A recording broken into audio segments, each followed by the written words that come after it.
Good evening and welcome to the January 25th, 2022 virtual participation of the Chatham Board.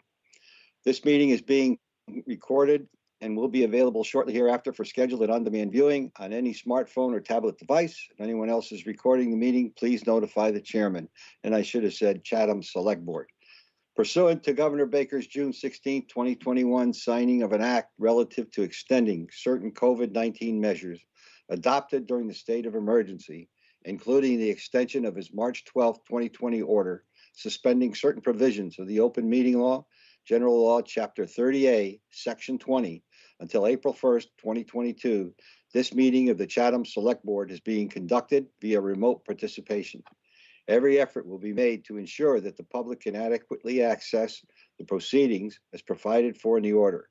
A reminder that persons who would like to listen to this meeting while in progress may do so by calling the phone number 1-508-945-4410.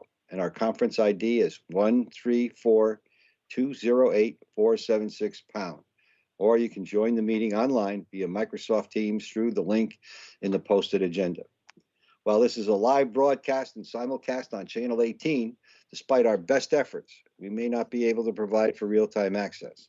We will post a record of this meeting on the town's website as soon as possible. And everyone, please again, mute your mics and shut off your cameras until you are recognized. Let's start with a roll call. Our Vice Chair, Shireen Davis. Present. Our Clerk, Corey Matters. Betters, here. Select Board Member Dean DeCastro. Present. I don't see Jeffrey on. We'll catch him when he gets back on. And Peter Kokolis, the chair, is present. Let me go over just an overview of what we're going to be doing. It's a little bit, not too much different, just a little bit different. First of all, we have two sets of meetings for January 11th and January 18th. Then we'll go into public announcements and agenda item requests. Those are announcements that are interest to the whole community and anybody who wants an agenda. We'll then move over to our new business, which is start with coronavirus with Dr. Duncanson. Excuse me. We'll then go into a public hearing on a new seasonal all alcoholic beverage license for Chatham Cut on 1200 Main Street. We'll then have public comments on the following business agenda. And I'll be really specific here, except for Joshua Jethro Road Drainage Project and 32 Mill Hill Road conditions update. And public comment will be had and accepted during those meetings. However, for the other ones on the business agenda, public comments, you can give public comments before on the Bikeways Committee proposed project, the sewer installation, and then we'll end up with our committee appointments. So having said all of that, let's move over to our minutes. First ones are January 11th. Do you have a motion to approve? So moved. In a second? Second. Second, okay. Any changes, additions, or edits? Dean? Peter, just two items. First is on page 8. At the bottom, the roll call, the motion that was voted. In the last line of that motion, it refers to the loop.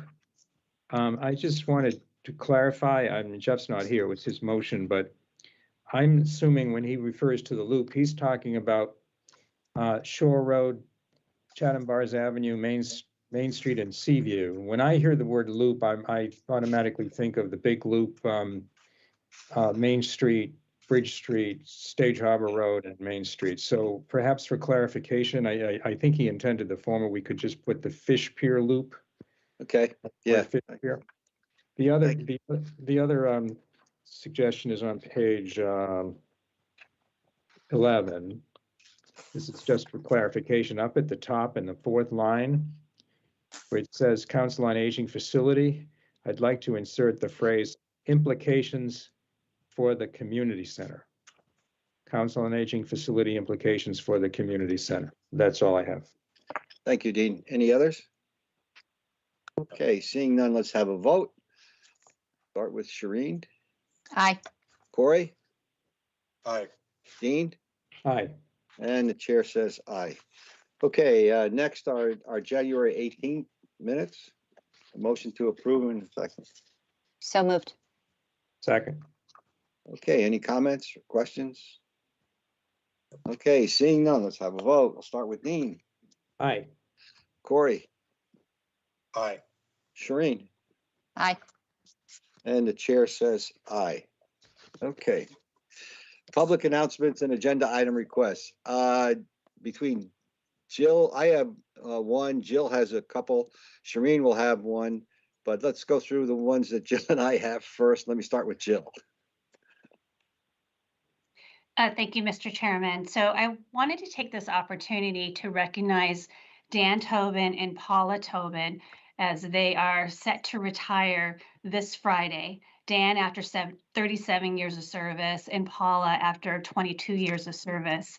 And I didn't get a chance to look to see if they're on, but we have a couple of certificates of appreciation as well as our own proclamation. And the state legislature has also sent a recognition citation. And so I see them in the corner of my screen Yeah. here. So hi, Dan. Hi, Paula. Thank you for your service. So we have two citations.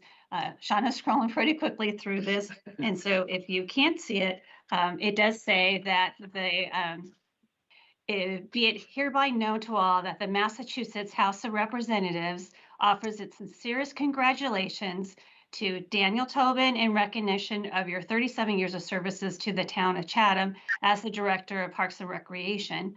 The entire membership extends its very best wishes and expresses the hope for future good fortune and continued success in all endeavors. And I don't want to jip Paula. Hers says the same thing, recognizing Paula Tobin for 22 years of service. And we have those presented to you, and we'll get them to Dan and Paula ASAP. And then we have local certificates of appreciation. And this is signed by myself and Peter Kokolis, the chair. And that's a recognition of Dan Tobin for his 37 years of service to the citizens of Chatham, and congratulations on your retirement, and that's January 28th, 2022.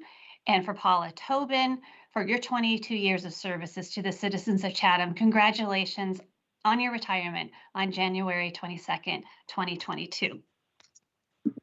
Thank you. Congratulations. Thank you. Thank you. Thank you. Thank you both. I miss you guys. Yeah, no, They always just smile, even when I come in complaining. So thank you very much. thank you all. Thank you very much. Thank you so much. It's been a pleasure working for the town, and we're looking forward to the next chapter, but it certainly will have fond memories of working, all these years in Chatham, and wish everyone there the best going forward. Absolutely. Thank you. Thank you, Dan. Thank you. Okay. Good And luck to you. Paula. Dan and you. I did a TV show called Retrospect, and it aired tonight just before the select board meeting, and it will air tomorrow at 6 a.m., 5 p.m. and 10 p.m. And it's a conversation Dan and I had. Paula politely declined to do so, but I'll get her someday. And it's a fun conversation and a look back on his years of service. I picked up a couple of the town annual reports, one from 1984 and a couple others. So thank you, Dan, for being such a good sport. So you can see that on Channel 18 or available on our YouTube channel. Thanks. Thank you. Okay. All the best.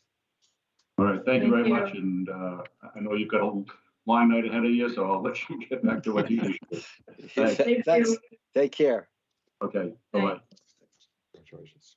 Okay, all right. I have one, and this is, some of you may have seen this already, but the Mass Municipal Association categorizes Chatham as a Category 3 with a population of anywhere between 5,000 and 12,000 people. Well, the town of Chatham is the Category 3 winner of the MMA Municipal Website Award. Let me put this on. I want to do it properly.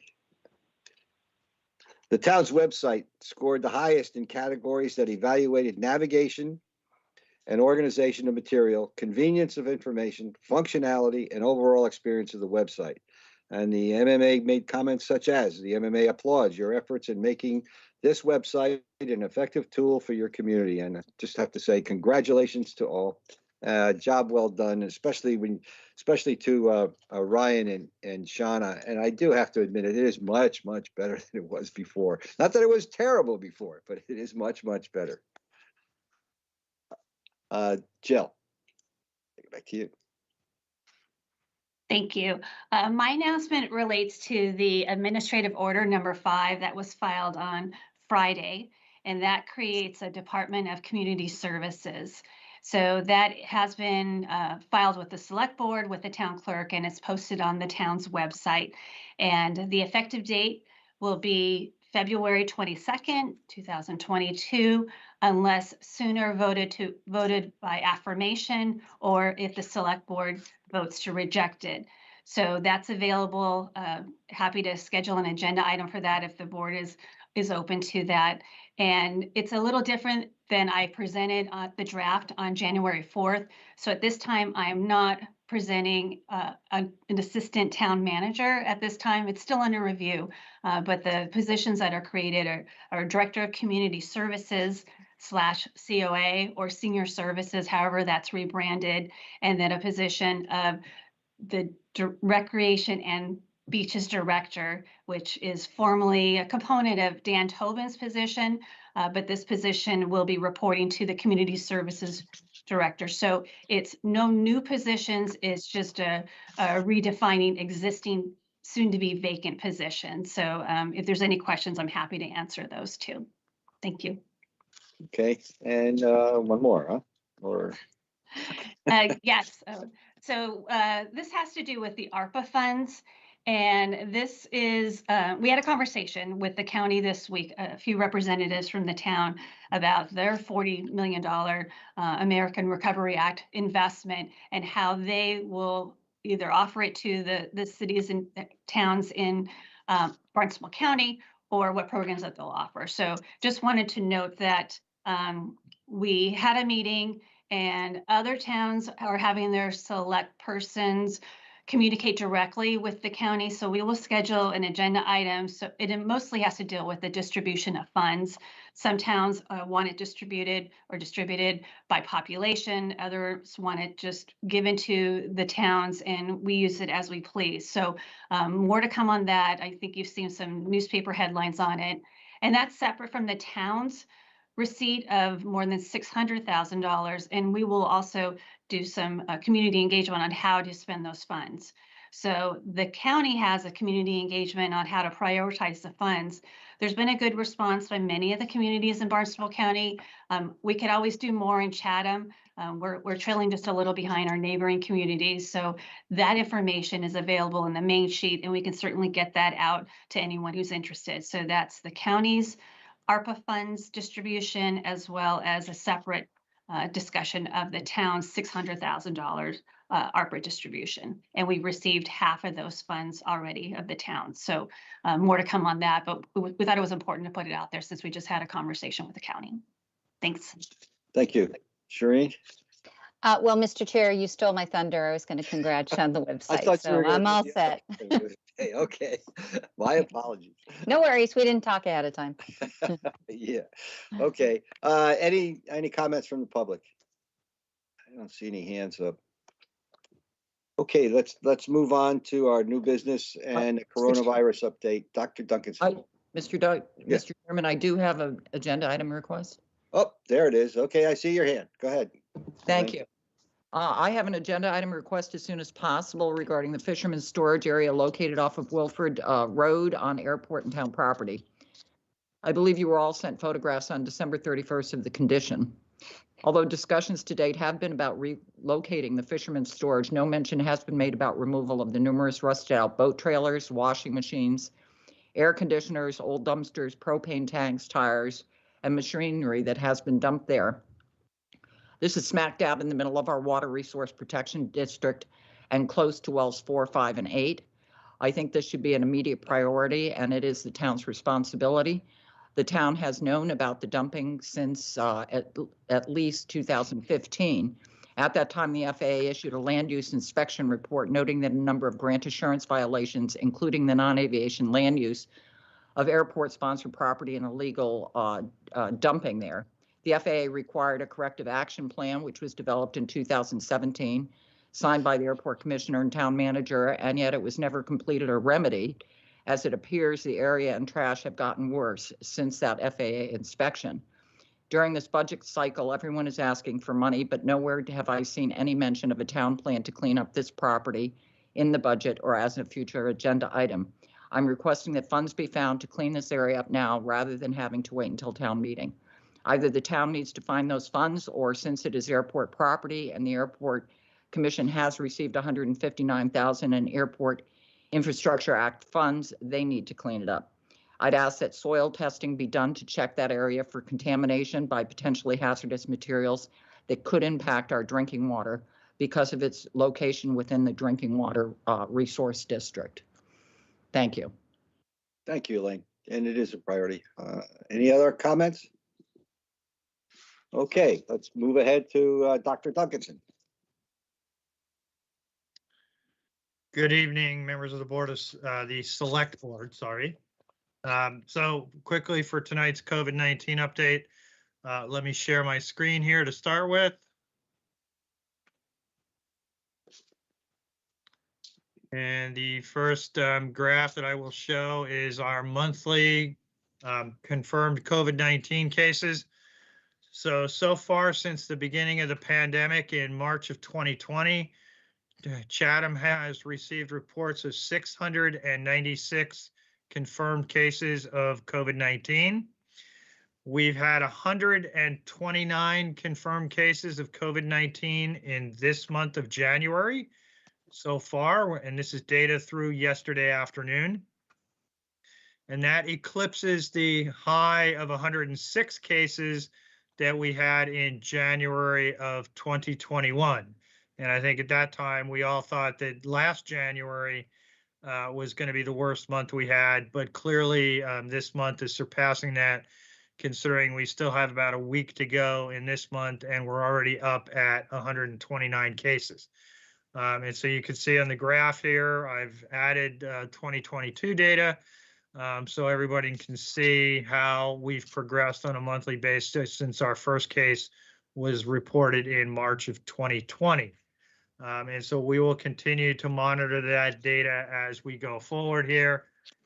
We are starting to see indications that the number of cases is beginning to drop off as the Omicron surge appears to be waning. But let me just share some other figures here. This graph shows our percent positivity, our 14-day percent positivity, which as of last week, remember this data only comes out on Thursdays. And as you can see from the graph, we did see a slight uptick last week's data compared to the week before. The week before we were at percent positivity, we were at 13.9. And last week we had jumped up to 15.6. So unfortunately that little downward trend that we started to see there didn't carry forward, but based on everything we're seeing, my expectation is that we will start to see that drop off when this week's data comes out. Last week, we were the 6th lowest community on the Cape versus the week before when we were the 3rd lowest on the Cape. So, you know, we're not doing as well as we'd hoped, but things are not getting dramatically worse. And then finally, we have our average daily incident rate. This also showed a slight uptick last week compared to the previous week. In the week before that, we were at 80.9, and we had that slight uptick to 85.8.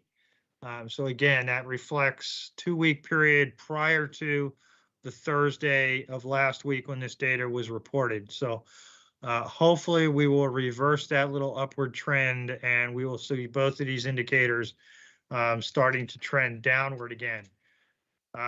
We've seen that trend fairly dramatically in wastewater, especially coming out of Boston at the MWRA, where there is just as quickly as the Omicron surge went up, it has dropped down just as dramatically. And so we're hoping to see a similar experience in Chatham, recognizing that wastewater is a much more timely estimate of what's going on in a community versus some of the data on confirmed cases or percent positivity or average daily incident rate, where there is always a lag. We are not, just so everybody understands, we are not testing wastewater in Chatham.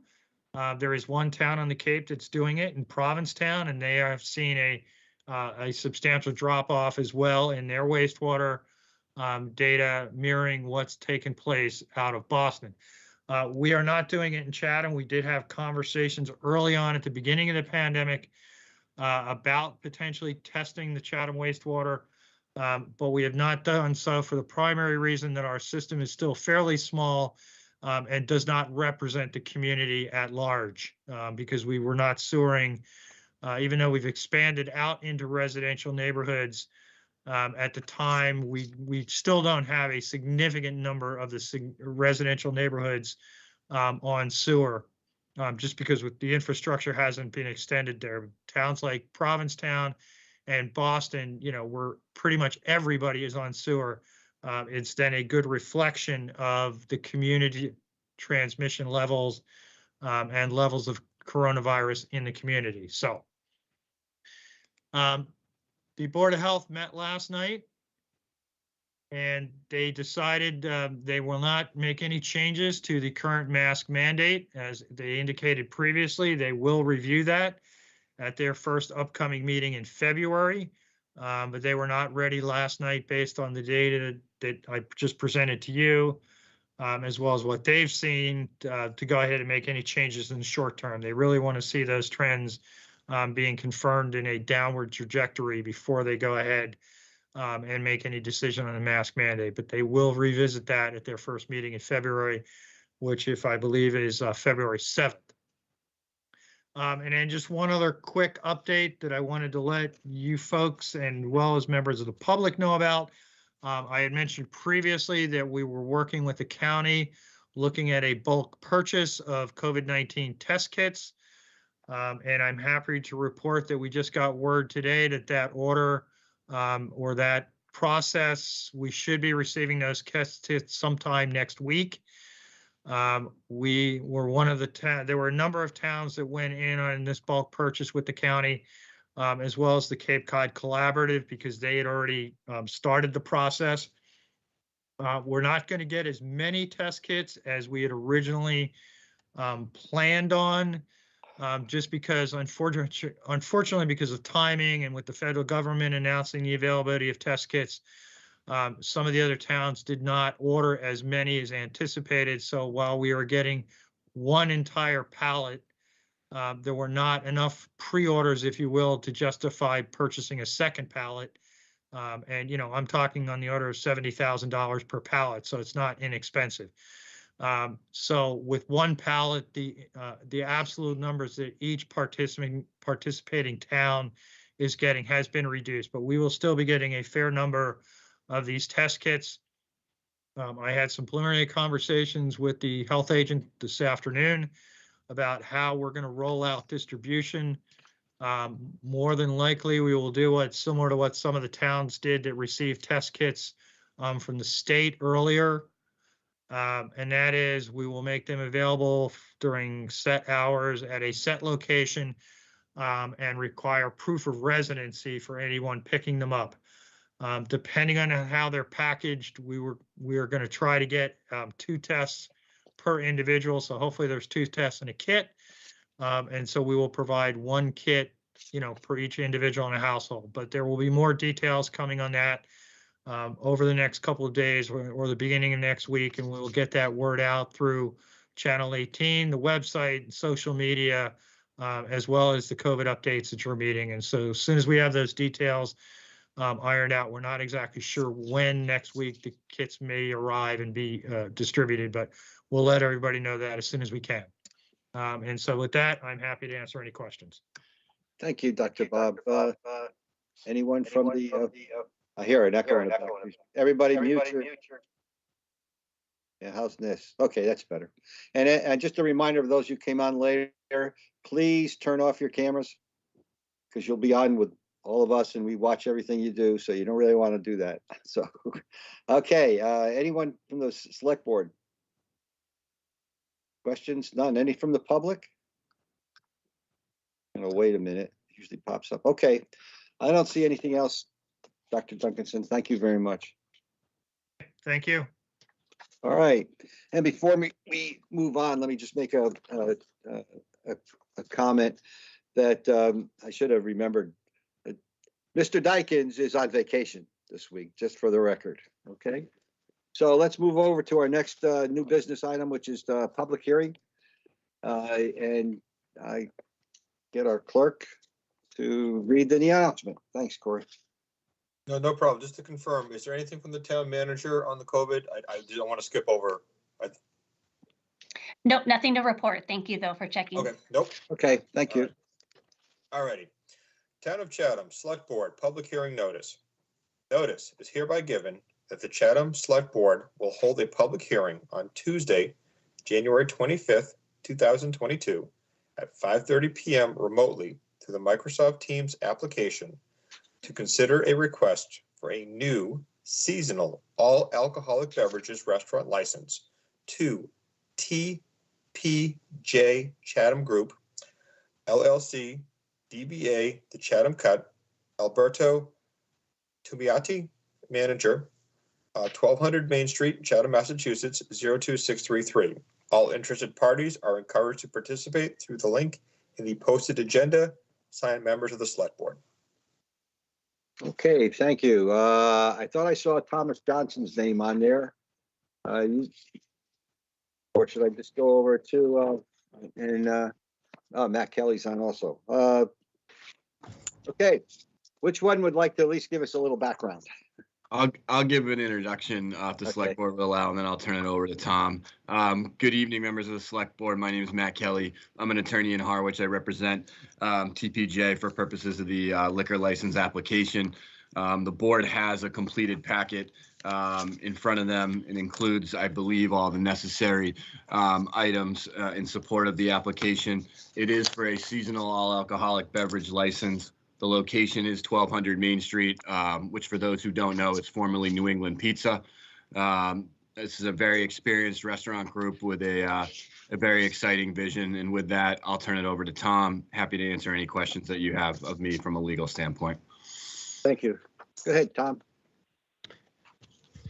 Great. Well, thank you for inviting us. And I'm getting this unstable internet notification. So if I'm skipping, let me know. So just to give you a little bit of background about our group, our investment group we actually purchased the property last week, so we are now the owners. We also own Chapin's, and part of the group owns the Pearl up in Wellfleet. So we sort of a seasoned group of owners that are familiar with the rhythm of seasonal business, also very familiar with the Cape economy. And we all have houses here, if not our rents. We are using sort of the Pates model, if you will, leaving nothing to chance to try and create a special place in sort of the historical keeping of that New England pizza being kind of an iconic generational place. And we are going to do a steakhouse in specialties, an Italian steakhouse. There is the concept.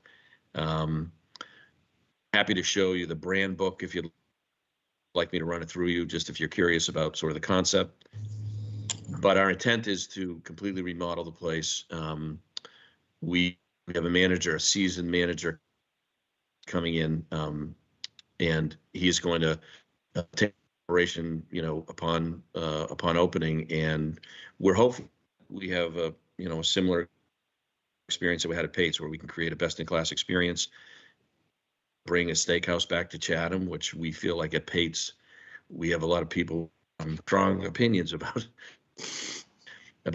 sort of changing the format, and we're, that this board supports the endeavor and our request. Thank you, Tom. Any questions from the board? Dean? And I'll go back to Matt. Okay. Go ahead, Dean. Thank you, Mr. Chairman. I appreciate and thank you for the presentations. I think it's great that this establishment is going to remain in the food business. I applaud your efforts. I just had a couple of technical questions, and I think they're really directed more to Shauna, if she's on. I Shauna, am. okay. Just having to do with the application on page 2, where it lists the proposed officers and so forth. And there are a couple of members, Mr. Peterson and Tom Johnson, who are described as managers, but beside in the third box under Mr. Peterson, it's no is checked rather than yes. Is that correct, or should that be corrected? Is that an error? Because under Tom Johnson who's also listed as a manager has checked yes. So that's something that should be corrected. And then on the other is on page 5. 2 items. Again, these are just technical points. Under category D, is at the bottom, prior disciplinary action, there's a question there and it requires a response, yes or no. So that should be filled in. I assume the answer is going to be no, but, and then I'm venturing here into the unknown. The signature, it says manager's signature. I assume that's supposed to be Mr. Tumiati. That's right. Is that his signature? Because it looks like somebody else's signature, but I could be wrong. So if not, it should be corrected, but that's all. Other than that, I've looked at the application. I have no questions or problems with the application. So thank you. Okay. Shireen, should I go? Yeah, I just quickly, I'm very excited to see that there's a food variety new restaurant coming in, and I really applaud you looking at Chatham and recognizing we do have a pretty good seasonal food need here. Just any time in the summer, you just can't find a table anywhere, it seems. But appreciate that, and taking on a new business venture. You guys are seasoned players, but it's still COVID, and I can imagine there's a bit of a risk. The only thing that I wanted to mention was that we got a letter from our health agent, Judith Giorgio, that says she has no objections to the issuance of the license to serve alcohol, but that it's still the food permit has yet to be issued. But that's just a note for the public to know that all the ducks are in a row. It's just a matter of process at this point. So I'll just turn it back to you, Pete. Thank you, Shireen. Okay, Matt. Sorry, Just a quick comment, if I Oh, can. go ahead, I'm Tom. sorry, but Yeah. we've chosen as a group to ignore COVID. We are very careful about the protocols, but from a business perspective, we have a long view on this and share your view. Chatham long-term is a great place to be, and we're self-funding a lot of this because formed these companies late, and we're happy to do that and invest in those locales. Thank you, Tom. Matt? No, I mean, I echo a lot of the remarks by the board. I know the group personally. I'm excited for them. I'm excited for Chatham. I know they'll do a wonderful job. I will. Mr. DeCastro is right on the money. Picked up on my 2 typographical misses, so I'll certainly get in touch with Shana and make sure that those are correct. But other than that, I think, like I said in my introductory remarks, they're a great ownership group. It's a great location. I think the sky's the limit, and I'd ask you to approve the application. Right. Thank you very much. And let me add that I do appreciate the fact that we're bringing in another restaurant. That's important, and especially partly along that corridor. But just a question. You said you're going to be remodeling. How long do you think it'll take? Just out of curiosity. When I'm being reasonable. I'm shooting for May, but you know, it's likely to be June. We're really hopeful it's June. You know, we've just submitted actually today to the building department for a permit. Hopefully this goes well this evening, and then we can press ahead with some commitments for purchase equipment. And the supply chain obviously is a challenge, but we're really hopeful that it's a sort of a May-June start.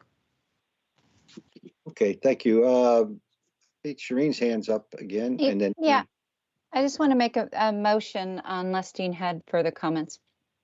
You can offer the motion. I just had another question, but go ahead. Okay. Happy to second. I move to approve an all alcohol seasonal license for TPJ Group, Chatham Group LLC, 1200 Main Street in Chatham. It's will be operating a full service restaurant and bar. I'll second that. We're going to have to hear from the public also, Peter, but Sure. I just have a question, if I might, I guess it's to Tom. I know that when you took over Pates, I think you did some fairly sophisticated, you installed a fairly sophisticated air filtration system. Are you planning to do something similar to that in the new restaurant? Yes. Okay, Yes. great. Okay. Yes. And the connection here is a little choppy, so I understand it's going to be a steakhouse with an Italian cuisine? The Italian steakhouse, so it's you know, steaks, chops, top of the boat seafood, and with Italian specialties. Great, wonderful. Super. Thank you. Okay, let's see. I see no other hands. Anybody from the public have a comment or a question? Okay, seeing none, let's take a vote. Start with Dean. Aye. Corey. Aye. Shireen. Aye. And the chair says aye. Best of luck to you. Great. Thank you very Thank much. you for Good luck. support, and Good luck. hopefully we see you this summer. Appreciate it. Thank you. Bye now. Okay, and we next move to our public comments on our business agenda. That would be on the Bikeways Committee update and the sewer installation. So do we have any public comments? Right. Seeing none, let's move into our business agenda, and the Bikeways Committee is up, and I see that John O'Toole is here, and he has a couple of other people with him, I think. All right, Good evening. welcome, John. Thank you, Mr. Chair. Oh, I should mention that you do have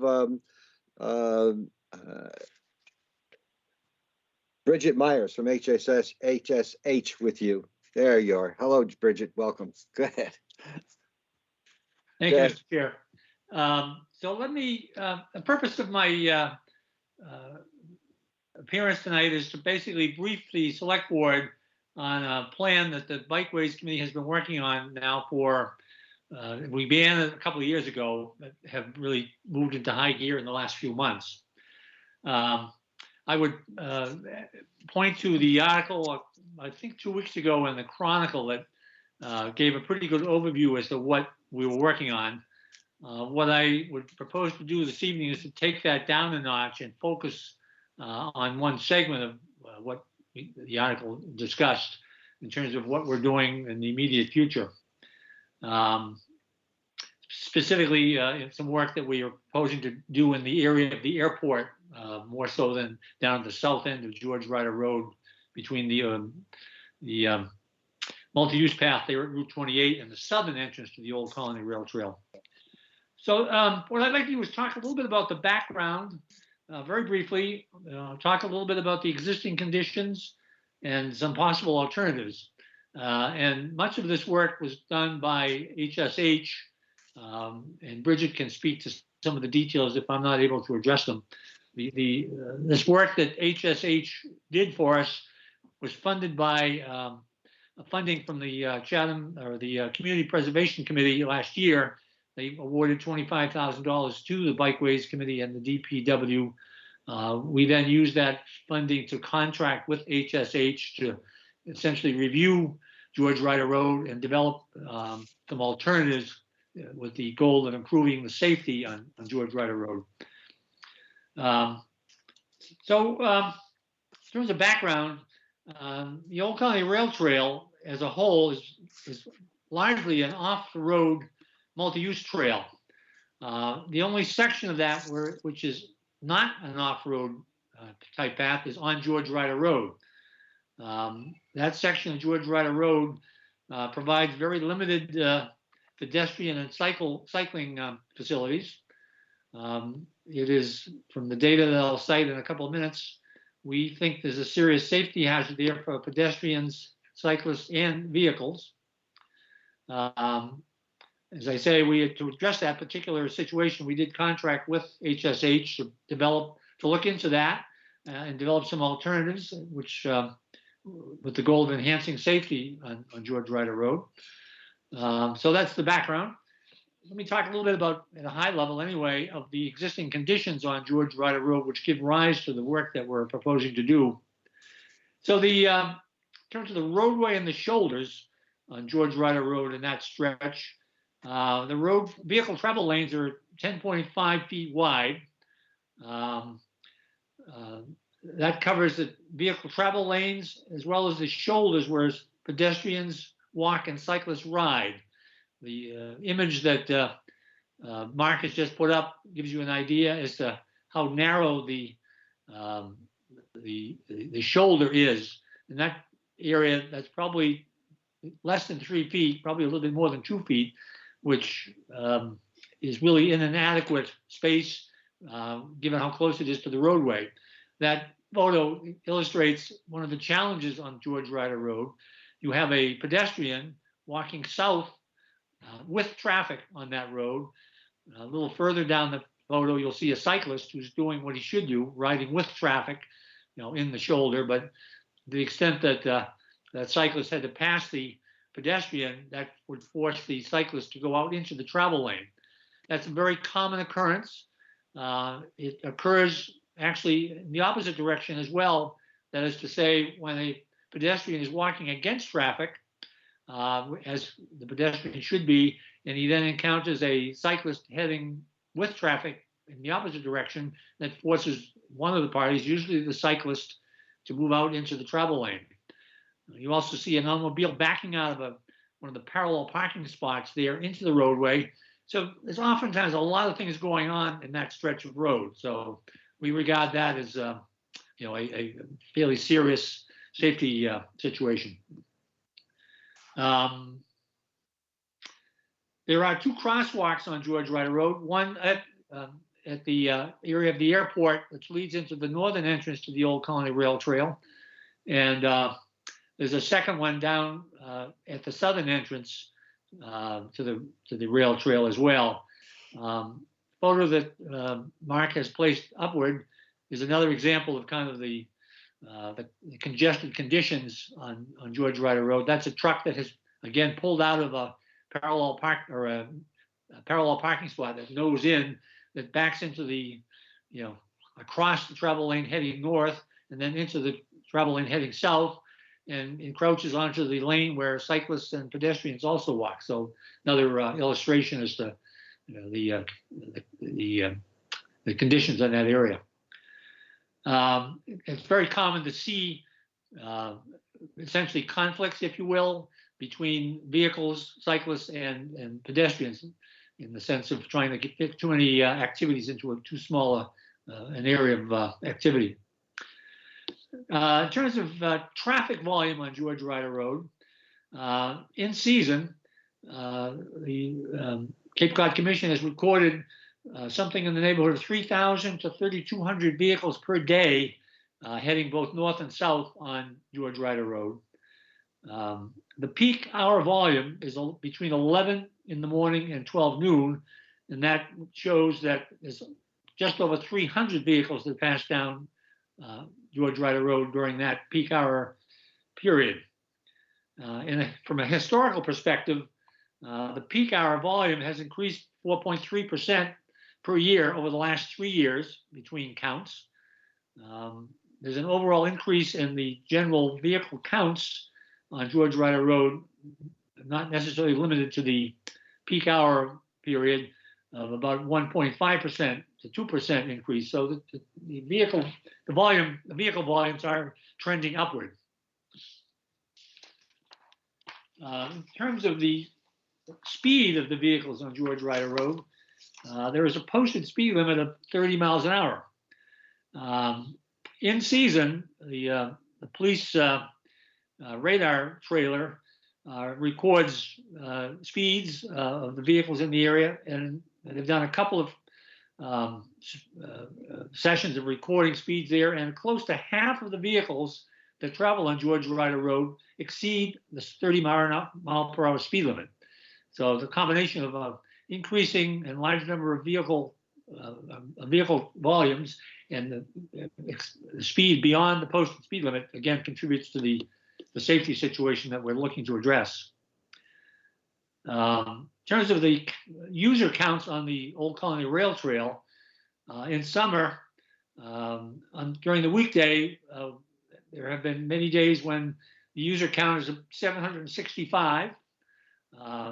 That would be cyclists, rollerbladers, pedestrians, and so forth, all users. That's up about 19% between 2019 and 2021. In season, on the weekends, a Saturday count shows that it's almost 900 users on the Old Colony Rail Trail. So pretty hefty usage of the trail, which we love because that's a big attraction. But again, it contributes to the safety feature here on George Ryder Road. In terms of a pedestrian and cycling safety analysis, as I noted, pedestrians and cyclists are forced to walk or ride in narrow on-road lanes that are, in most cases, less than 3 feet. There's lots of vehicles pulling in and out of the parking area that parallels the airport parking ramp. And then probably most importantly to the minds of the Bikeways Committee, a large portion of cyclists on the Old Colony Rail Trail are what you'd call recreational cyclists and families with children. So these are folks that are out to enjoy the trail, but are not sophisticated cyclists and would have a difficult time dealing with challenging conditions with vehicles kind of pulling onto the roadway from parking spots, not knowing exactly which side of George Ryder Road they should be traveling on, and so forth. So that's a major factor here that we're looking to address. So those are probably the key features, the key characteristics of George Ryder Road that we think are pertinent to what we want to try to accomplish here. We have, in the work that HSH did for us, we asked them to look at actually the full length of George Ryder Road, that is beginning down at Route 28 and then moving up to the northern entrance to the Old Colony Rail Trail. Excuse me. And we asked them to break that into 2 sections and look at each section separately.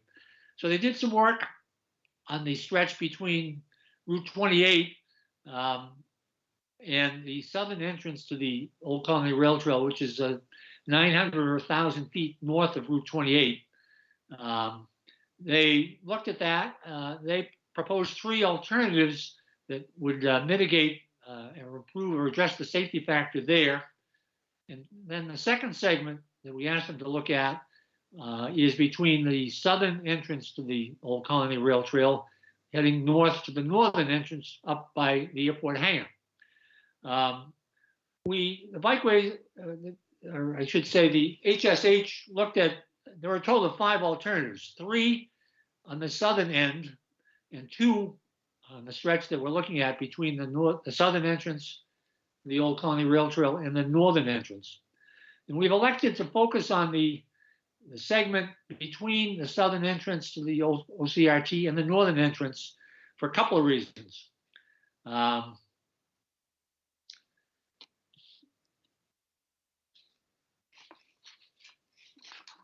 the reasons for that choice are we are proposing to submit an application to a state office called Mass Trails, which is in the business of funding design and construction of multi-use paths. And they have a program where they require that any project that they fund be completed within 2 years. And as we looked at the two segments of George Ryder Road, we were concerned that we would probably not be able to complete any work on the southern end of George Ryder Road, that is between Route 28 and the southern entrance, because that will require some excavation and at least one retaining wall for a portion of that. That becomes a more an elaborate design and engineering exercise. And so we had a deep concern that we would not be able to accomplish that within the 2-year limit.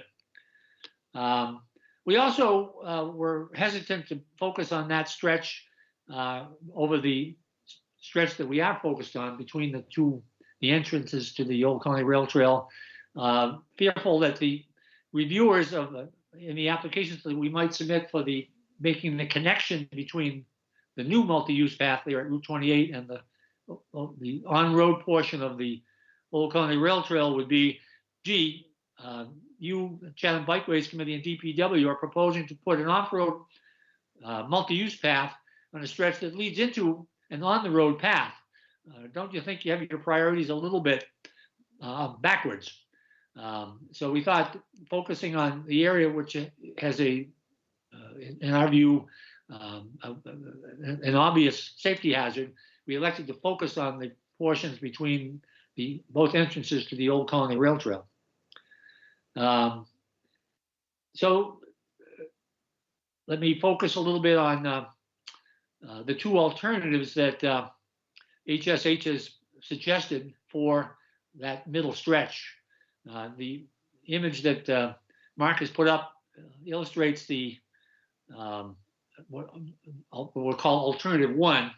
Can you center that a bit better, Mark? I see if you can just scroll it down a little bit more. There you go.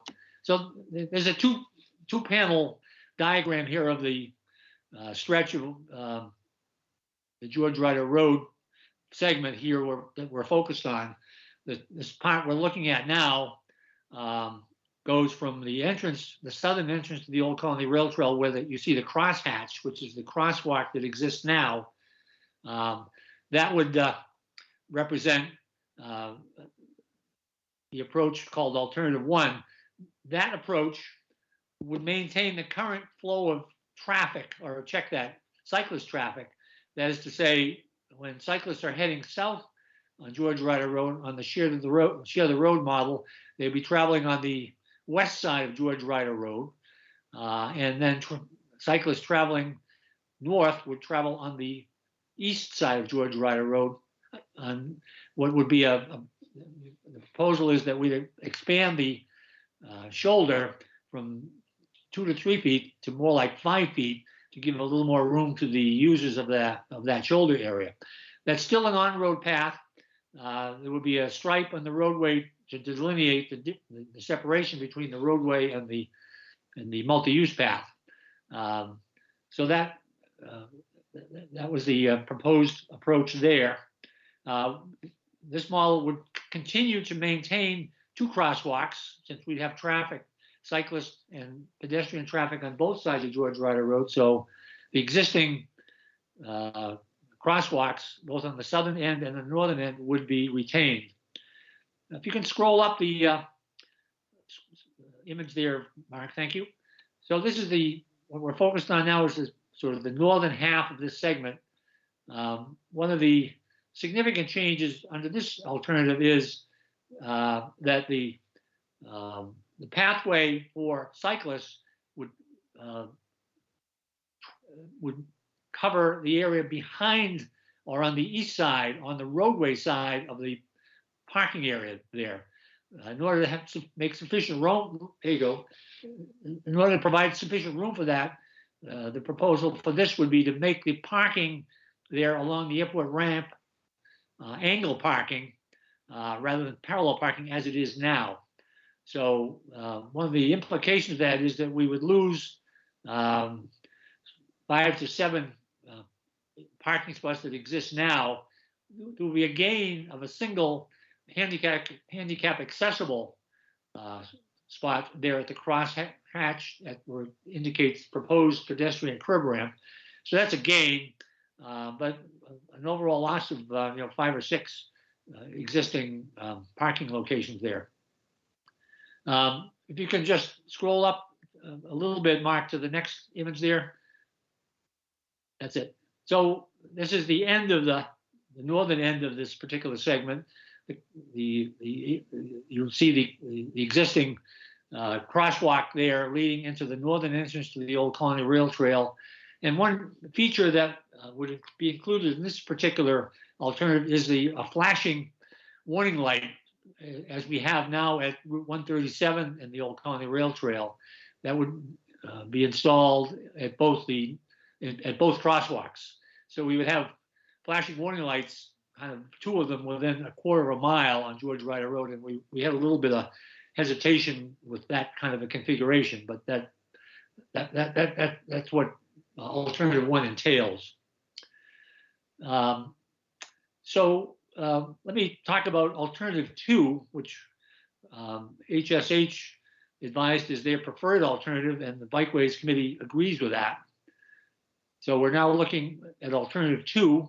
Again, we're looking at the southern end of the stretch of George Ryder Road, and what we're showing here is a single off-road 2-way multi-use trail on the east side of George Ryder Road. That will be 8 feet wide and will be separated from the roadway by a small berm. So there is some real separation between the multi-use path and the roadway. The goal here would be to move all pedestrian, cyclist, and other types of non-vehicle traffic off of George Ryder Road completely and move it onto the off-road multi-use path. So if you can scroll up a little bit, Mark, to see the other half of that particular situation. So this is the northern portion of this segment. In this model, what the proposal is that the multi-use path would not be in the same location as an alternative 1. It would be on the path or stretch of road or pathway between the airport fence and the existing parallel parking lot. Way this proposal would accomplish that is that we would move the parallel parking slots back about 2 feet, make them 2 feet closer to the road in order to allow for an 8-foot multi-use path there between the airport ramp and the parking area. The advantage of this model is we would lose only a single parking spot from the existing, I think it's 35 or 36 now. We would retain all but one of those, and there would be a gain of 2 handicap accessible spots there toward the right where you see the crosshatch. The 4 parallel spots that are noted to the far right exist today, and they would continue to exist. And then if you can scroll up, Mark, a bit more just to show the northern end. And then there would be a crosswalk at the northern end, as it's indicated by the crosshatch there, but there would be a single crosswalk across George Ryder Road. The southern crosswalk would be eliminated under this model. And at this point, we were not recommending a warning light at this particular crosswalk. And the reason for that is when we looked at the data that's recommended by various institutional authorities, the volume of traffic it could justify a flashing warning light, but did not move it to the point where it was highly recommended. So we elected not to include that in the cost and be sensitive to the flow of traffic in that area.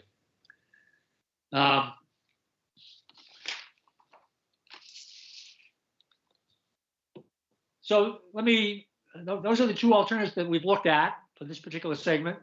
In terms of the current status of the work that the Bikeways Committee has been doing on this, we've elected to focus on the midsection of George Ryder Road between the 2 entrances to the old Colony Rail Trail.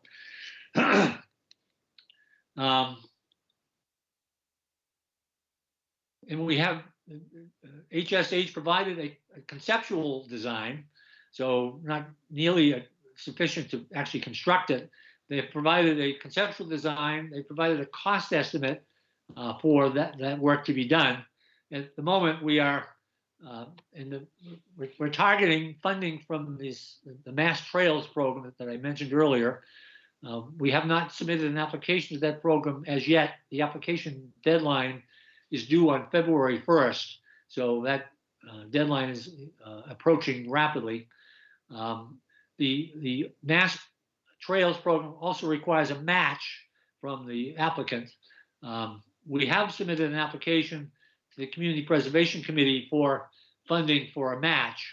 In terms of the total cost of this particular alternative, the estimate is $365,000 for both design and construction. So our application to Mass Trails will be $275,000, and we propose that the Community Preservation Committee fund $90,000 to make up the two components to arrive at the $365,000. There's a minimum of 20% match imposed by Mass Trails. We've had a number of conversations with the Mass Trails program manager, and they indicated that they strongly encouraged the Bikeways Committee and the town to contribute as much as possible. So we exceeded the minimum match by $17,000 or so in the interest of showing the work that we've done. We've also emphasized in the application that the town has spent $25,000 doing the conceptual study that begat this particular diagram. So at this point, we submitted an application to the Community Preservation Committee. There's an application to Mass Trails which is well underway, which, unless there's some serious objection, we would propose to provide or deliver to Mass Trails here in the next few days. There's an open issue here that I do need some assistance from the Select Board on. One of the requirements of the Mass Trails program is that if any trails that are proposed to be constructed with Mass Trails funding needs to have a permission consent from the landowner. All of the land that this particular multi-use path would be constructed on, we understand to be owned by the town of Chatham. It is not within the boundaries of the Airport Commission. So there's an open issue here with respect to addressing that particular requirement. With that, I'm happy to, and if there are questions that are more technical, Bridget, I think, is still on, and we'll be happy to answer those. And I'm happy to field any questions or hear any feedback from any members of the board. I think you're on mute, Mr. Chairman. Say that again. Yes, I am. Thank you. All right. Just a couple of comments. I'm the liaison to the Bikeways Committee, and I've been following what you guys have been doing. We've had a couple of meetings. I noticed Bob Oliver's on. He was very much involved. Maybe others. I might have missed them, and I'm sorry, but the work that HSH did, I think, is really it's well done, and it is detailed. It's enough to at least give us an idea. And what you're looking for really from us is a signing of the landowner permission form, so that could go up to Mass, I guess, that could be included with your application. Yes. Yeah. Okay. And on the two alternatives, I mean, that area I know extremely well, and we biked up there, we walked up there considerably. When you say that it's used by families, you should see it in the summer. I mean, you guys probably know it, but it is very, very busy with families, people walking. You'll see 7, 8, bicyclists all coming on, all belonging to a family, coming in from South Chatham, and through the area there that as you come up on the southern entrance and cut across to the right. It can get really interesting, especially when the restaurant is working too, and you have all those cars there. It works. The bike trail itself works well. You know, you have bicyclists coming down, and some are very, you know, they're not just out for a Sunday afternoon. There are some real bicyclists that do this all the time. I'm thinking of Bob Oliver and you, but you know, and there really isn't a problem. People are very good on the bike trail. This area, though, is a problem, and I'm glad you separated it into two sections. And I guess to me, the main reason, and I shouldn't say it this way, but I will. The main reason is you have to go to two different funding sources at the state, right, to get the bottom part. So at this point, we're It's the same focused. place, or is it the same different grant? So at this point, the Mass Trails funding source we focused on for one segment. We have elected to prioritize that. We have not looked at funding on the southern portion to connect the the Route 28 multi-use path yet. We'd certainly love to do that. That's a key feature, but one has to prioritize here. Yeah, I thought I read that there was a potential funding source, but that's okay. We're really not focused on that. I think option 2 is better. I never liked riding a bike behind parked cars, especially in that area. You know, I mean, along the fence there. So let me open it up to the rest of the board. Shireen's hands up first, Dean, and then Corey. Thank you, Mr. Chairman. And John, thanks for the presentation. The alternative 2 seems to make more sense. I just had a couple of questions. If the application was approved, what's the award time frame for the grant? So the Mass Trails program has an award date of late June. So the money would become available July 1st. And then we have 2 years from the July 1st date to complete the project to comply with their requirements. Is there room in the grant for any amendments or anything in case you run into? Are there, I guess my question is, are there stages or steps into getting the money, or is the money just given to the town and then you go forward? Or is there any, like do you have to do the design according to the plan that you submit? I guess that's my question. So there is a 2-stage process. There is a design stage. And so we would engage a roadway design engineer to do that. Then there would be a bid quote process where the town would put the design out for bid to a construction firm. And so I think from the Mass Trails perspective, they would expect us to comply with what we propose to do. With those 2 pieces of the program. In the design stage, have you run this, the parking changes by traffic study committee, or would that happen during the design stage of this project? So when we're getting lined up to do this, Bob Oliver appeared before the Traffic Safety Committee back in December before Christmas, kind of gave them a heads up that we were working on this, and kind of picked it up on. I had appeared before the Traffic Safety Committee last year with respect to the $25,000 funding for the study that resulted from that, and just said to them, we're working on it. We would be back to them in February at their February meeting for review and approval, hopefully, of the plan then. Great. Okay, thanks. That's all the questions I had. Thank you, Shireen. Corey? I'm sorry, it was Dean. Go ahead, Thank Dean. you, Chairman. Thank you. Thank you, John, for the presentation. I appreciated the slides and the pictorial explanation. Just a few questions. Maybe this is better directed to Bridget. How competitive is the Mass Trails granting program? Do we have a very good chance or modest chance of getting grant, do you think?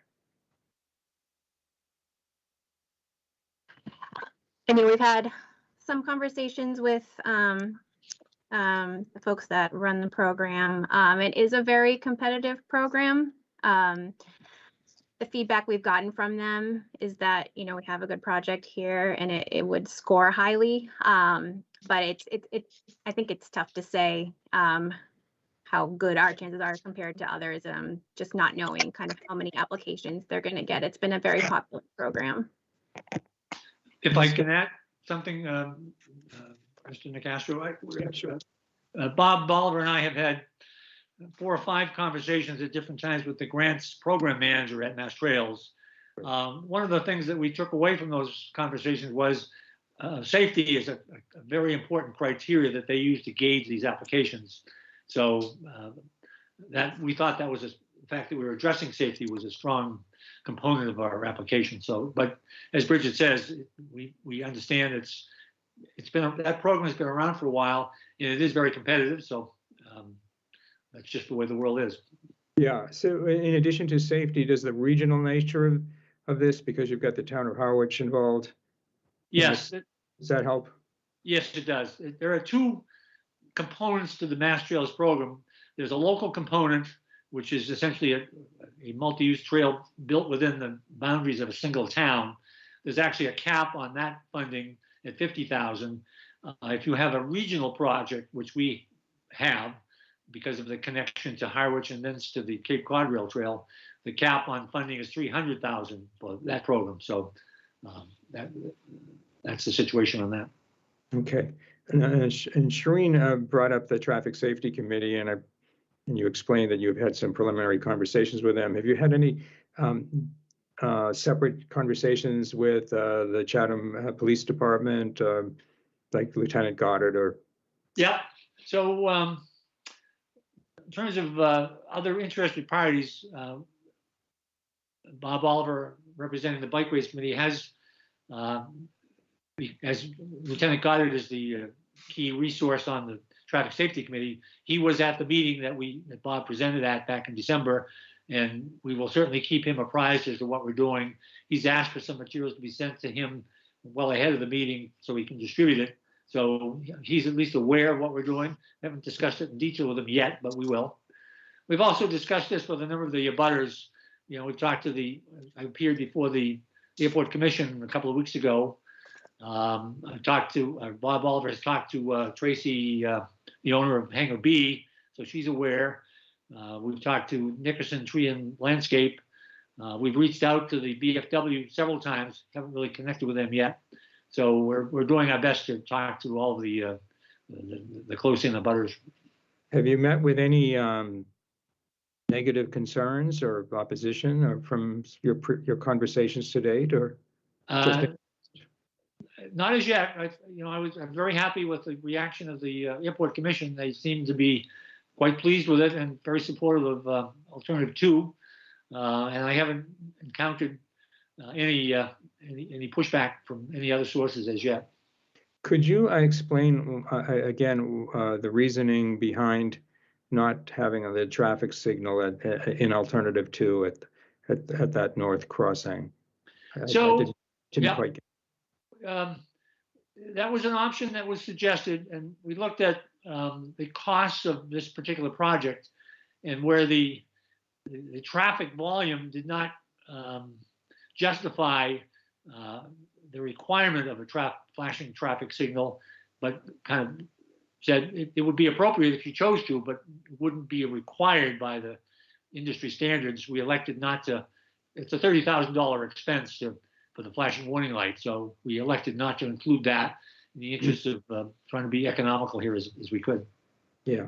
Well, just to sum up, I think that the 2 photographs that you presented at the beginning of your presentation very much demonstrate the safety issue here on this stretch, and I think it is prudent, as you've explained, to address this as you're calling it, the completion project first, rather than try to also do the connector between 28 and the Cape Cod Rail Trail. I think it's best to address these in steps. And I do agree with Shireen that alternative, and with you and your committee and with the consultant, that Alternative 2 seems to make the most sense it really redirects people off that road. I think it also makes the situation a lot clearer as you get in front of the airport with the parking spaces and so forth. So I think that's the way to go. Thank you, Mr. Chairman. Thank you again for the presentation, John. Thank you, Dean. Corey? Thank you, Mr. Chair. John, thank you very much for the presentation. Couple questions and comments. One, I appreciate you segmenting this into, a certain portion. If this Mass Trails program is successful, 2 years is going to fly by. So, I think strategically that is a very wise move on our part. With February 1st deadline, I mean, we're gonna have to get on top of this right away. So, I guess one question I have is, if the $275,000 was not fully granted, and I'm assuming that is a possibility, and say hypothetically 200,000 was granted, do we have a plan B for filling that void? That's one question I have. Also, alternative 2 over alternative 1 completely makes sense for the reasons already spoken. The space reduction doesn't make sense, so we don't want to go to alternative 1. The angled parking, I think, is an issue. So alternative 2 is certainly the preference, I think, from everyone's position.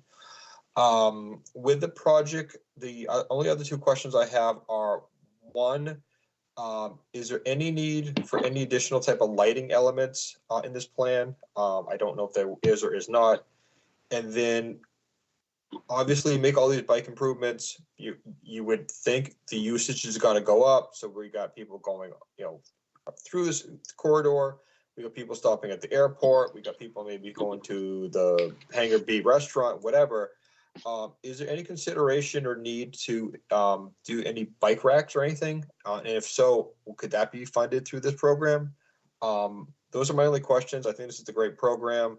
I hope we can be successful in this, and I look forward to your responses. Thank you. Great, thank you. So kind of taking the last question first and working backwards.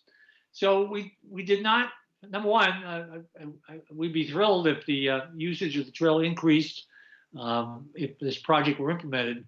One of my colleagues described the stretch of George Ryder Road as the equivalent of a big stop sign.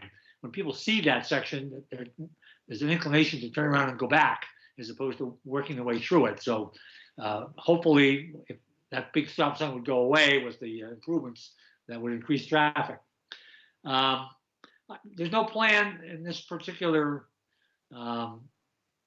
proposal of this alternative for any additional lighting.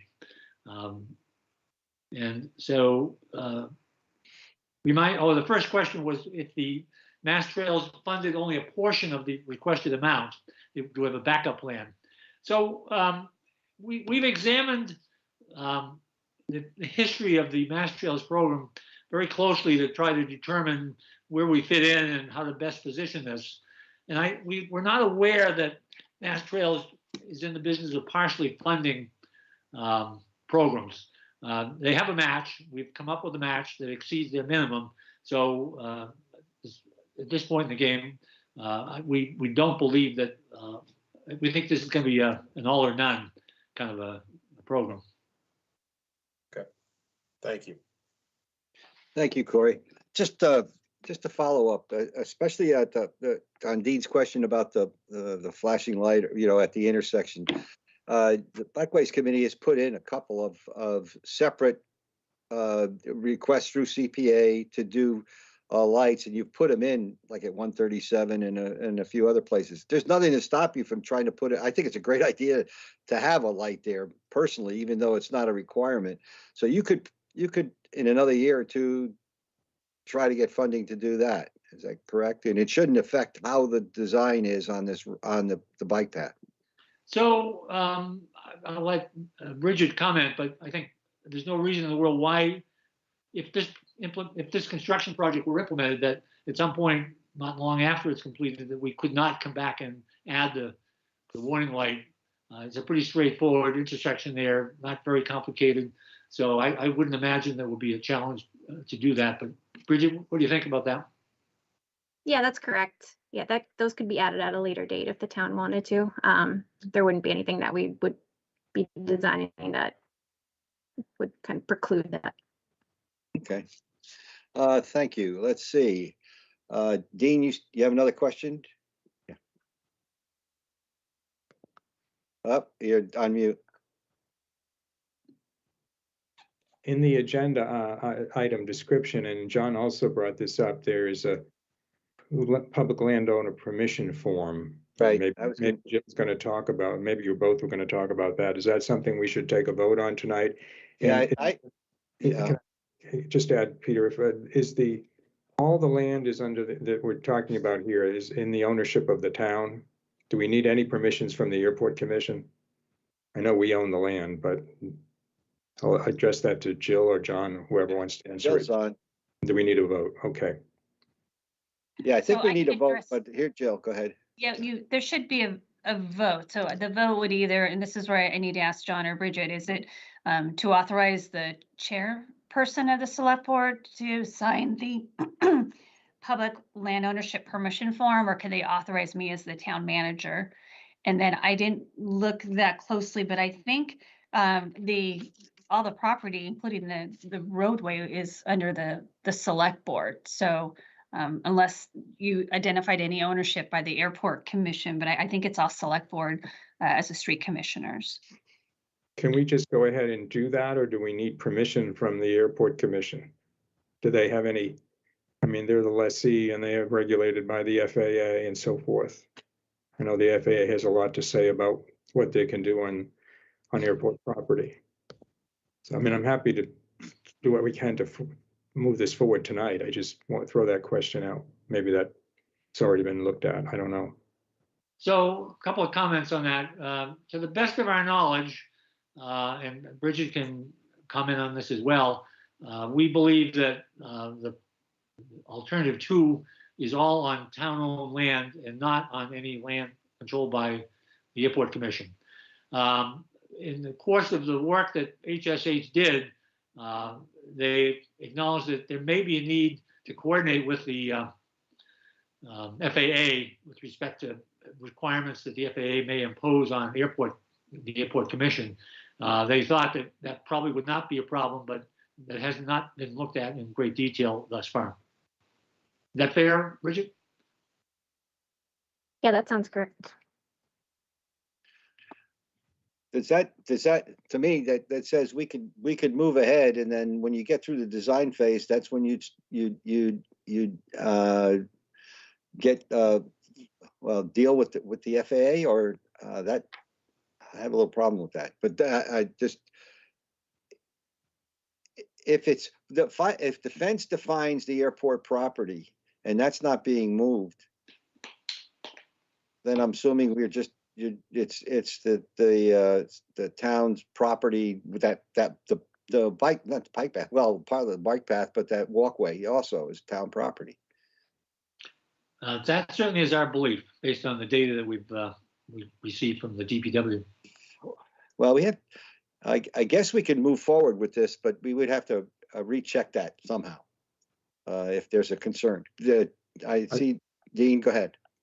Well, I'm looking at what's being certified to. It just says that the grant applicant and organization, I mean, that's us. Yeah. Has informed me, whoever's signing this, as the authorized land manager of the project scope for the above named project. Consent is hereby given from the land manager for the work to take place on the above named public property. So I think we're giving a limited consent that, you know, that I think we could sign that from how I'm reading it, that we're just saying, hey, this is our property, you can do this. Now, if somebody else comes in and says, you need our permission too, like the FAA or the airport commission, then we'll have to deal with that. But it seems to me that makes sense. And I would think it would be, I mean, Jill threw out the question as to who should sign it, whether it's the chair of the board of the select board or the town manager. And it doesn't, I guess it's 6 of one, half dozen of the other. Probably might make sense for the town manager to sign it, but I don't know. That's what I was thinking. Unless we want to put 2 names on it, I don't see there's any reason to do that. What do you think, Jill? Or I think that's appropriate. I'd be happy to do it. Yeah. I would agree. Mr. Chairman, I move that, I'll offer a motion. I move that the select board approve the signing of the public landowner permission form by the town manager to be submitted with the Mass Trails grant application for alternative 2 as presented by the Bikeways Committee chair this evening. Do I have a second? I'll second it. Any discussion anymore? Okay, let's take a vote. Corey, Aye. Shireen, Aye. Dean, Aye. chair says aye. Good luck, John. And Great, thank you thank- very much. We really appreciate it. Thanks very much. Thank you. Okay, let's move on. Now on to Joshua Jethro Road drainage project. And is it going to be Gary? Yes, Mr. Chair. So we have Gary Glazer, who's our DPW superintendent, and I believe our town council, Pat Costello, is also in the meeting. That's correct. Yeah, thank you. Welcome, Pat, and good evening, Gary. Good evening, Select Board. Okay. So Gary, do you want to provide just a summary of where we are with this, and then we can turn it back over to the chair and town council if needed. Sure. So, as some of you might be aware or not aware, we have GHD, our engineering firm, came up with the scope of project for the Joshua Jethro drainage project. To date, where we are with them is as of January 6th, the bidding documents were available to all the bidders. January 20th, we opened up to the bid opening. We had five contractors that actually bid on the project. Which you might have in your packet, you have Diggett Construction was the competitive bidder. So where we are as of right now is we are waiting for GHD to submit their recommendation to the town. Their recommendation, who we want to have do the work. Once that has been approved and confirmed, we will move forward with the work. GHD is confident that we're looking probably sometime in early February to start construction, with the majority of the work on Joshua Jethro to be completed by mid-March, and then spring to early summer have all final paving, landscaping, just finishing up the project no later than June. That's the timeline we've been on. You know, the timeline has been pretty accurate so far, so that's kind of where we're at right now. Gary, Okay. do you want to talk about the drainage issue itself and what the department's proposing to correct it? Yeah, sure. So currently right now we have coming down Joshua Jethro, that you have a T intersection at Wacquasit, Joshua Jethro, where a lot of the runoff from our larger rainstorms is flowing down two catch basins that are roughly somewhere, as far as our records indicate, from the early to late 70s, that go into two drainage structures at the lowest point of Joshua Jethro, which is property number 137 and 140.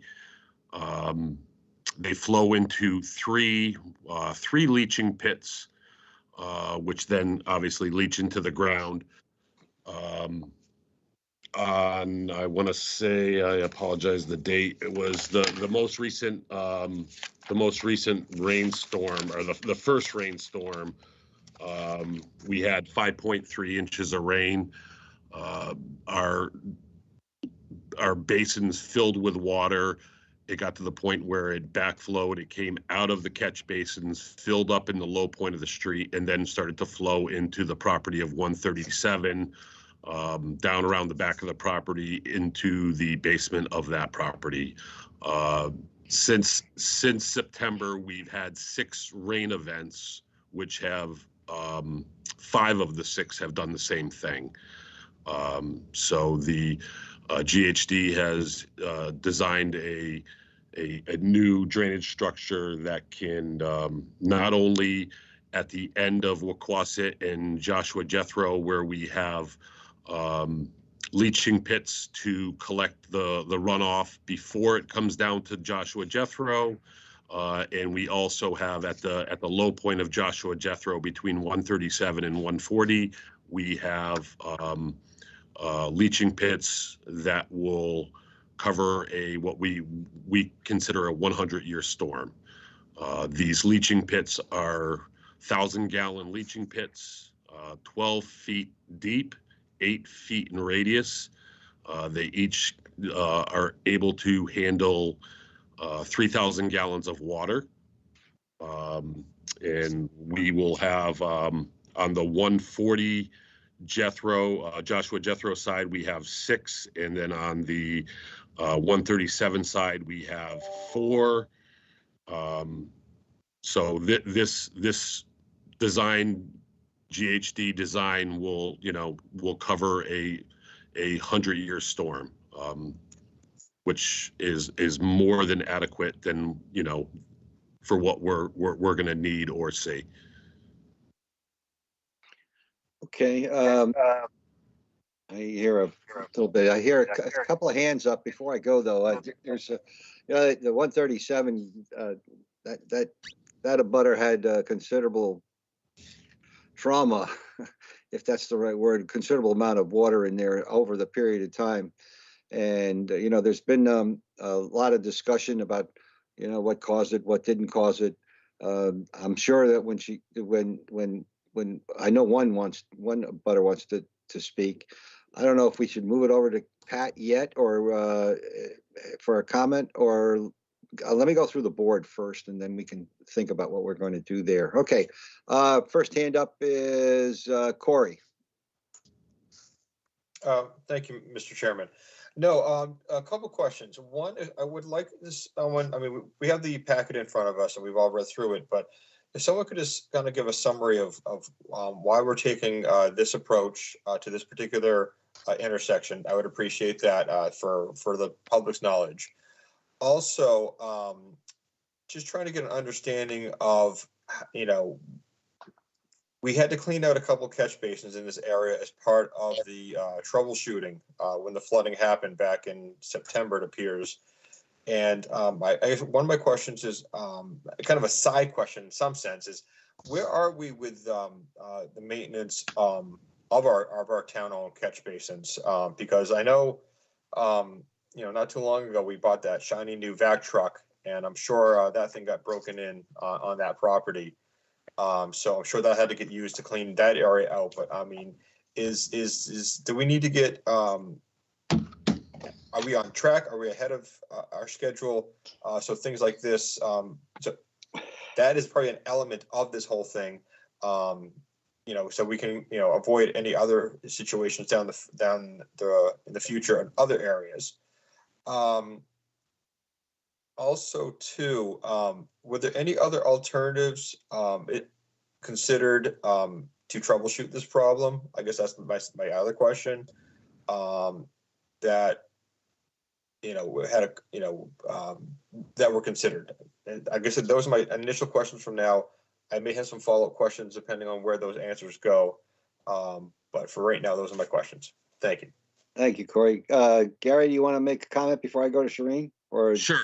Yeah. So yes, Corey. So we do. MS4 laws require us to maintain and track what we take out of catch basins, leaching pits. Obviously, being a coastal community, that is something we take very seriously. We did use the vac truck for this process. We've also have a basin digger that we had on site for 3 days.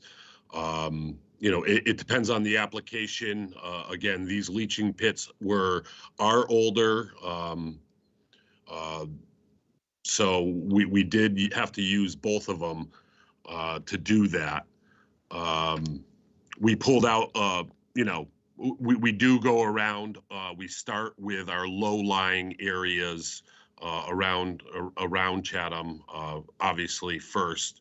We do keep our vac truck and or our basin digger active all season long to remove and track what we remove from our basins and leaching pits. I want to say currently we probably have over 4,000 catch basins within the town on public roads that we currently try to stay up to date and clean. So yes, we do, and we have been very active with the cleaning of the basins and the leaching pits throughout the town. What about any alternative way of handling this? Was anything other than what has been presented, I guess, thrown up for consideration? So, to the best of my knowledge, is that we this wasn't a concern in the past. It was a vacant lot.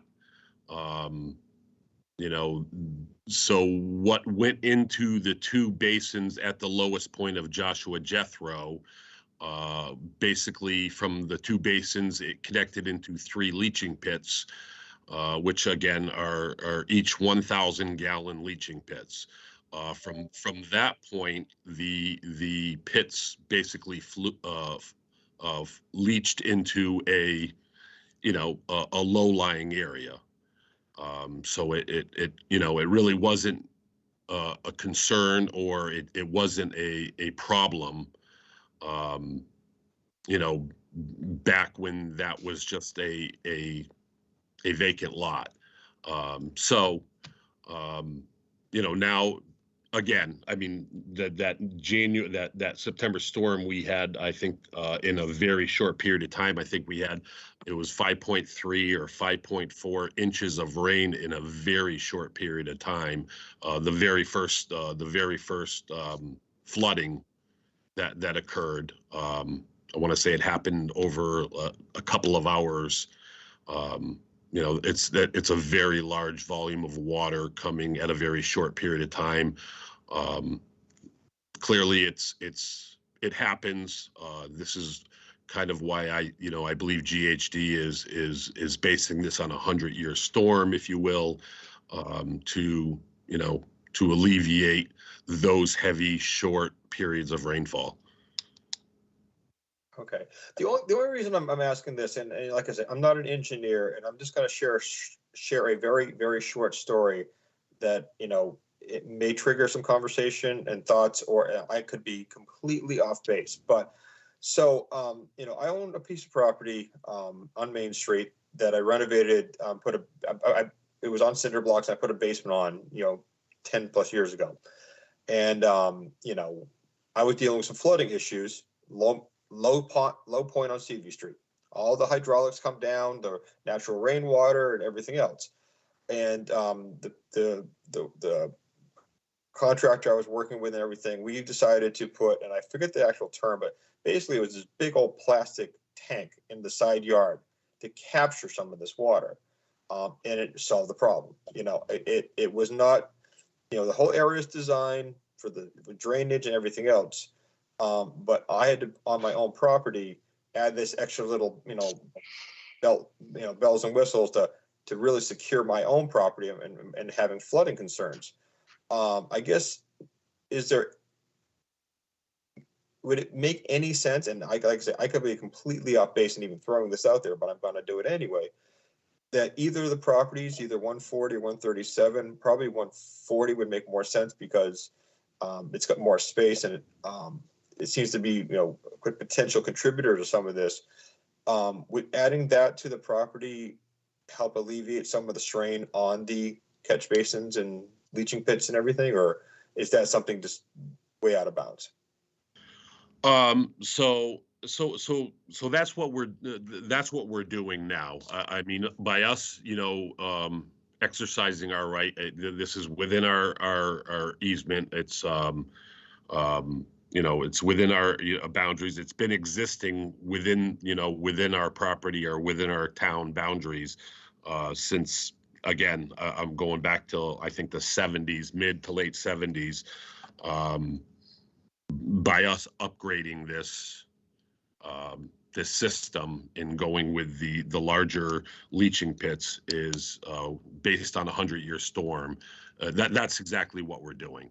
Okay. And we're allowing it to properly leach out slowly out of the tanks or the leaching pits, if you will. So we don't cause runoff or we don't cause erosion. This is the whole point. Very similar to what we're doing currently right now on Main Street. This is the exact same setup or design, if you will. All right. Thank you very much. Hey, Corey, not bad for not being a civil engineer. Okay, Shireen.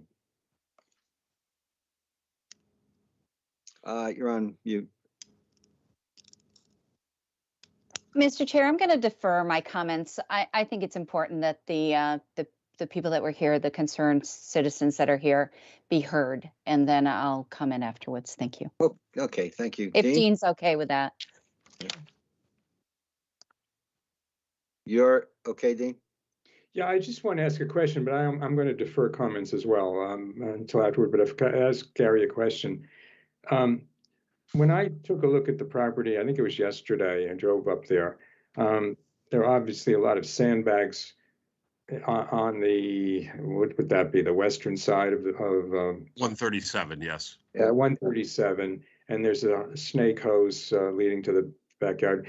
Well, if this remedy is put into place, will the need for those measures be eliminated? Absolutely.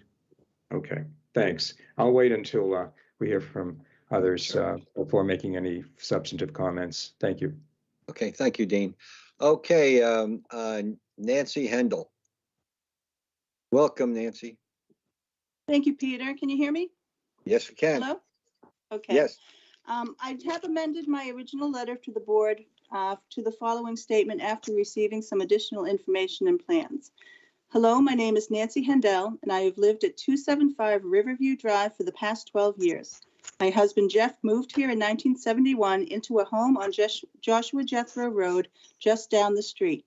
He witnessed the original drainage easement being put in, and he saw the flooding on the street that led to homes being affected before it. The home we purchased and live in today is one of them. My intent is to open up a discussion on the improvement plan, why it is necessary, who should be paying for it, and why it will not alleviate all of the drainage issues brought about by this new build. Thank you to the board and town administrators that are in attendance. I appreciate your time and consideration in this matter and look forward to hearing your comments. Our neighbors bought a plot of land for a new build by Eastwood Homes in River Bay on Joshua Jethro Road in July of 2020. It contained a drainage easement at the front low part of the property directly off the paved road.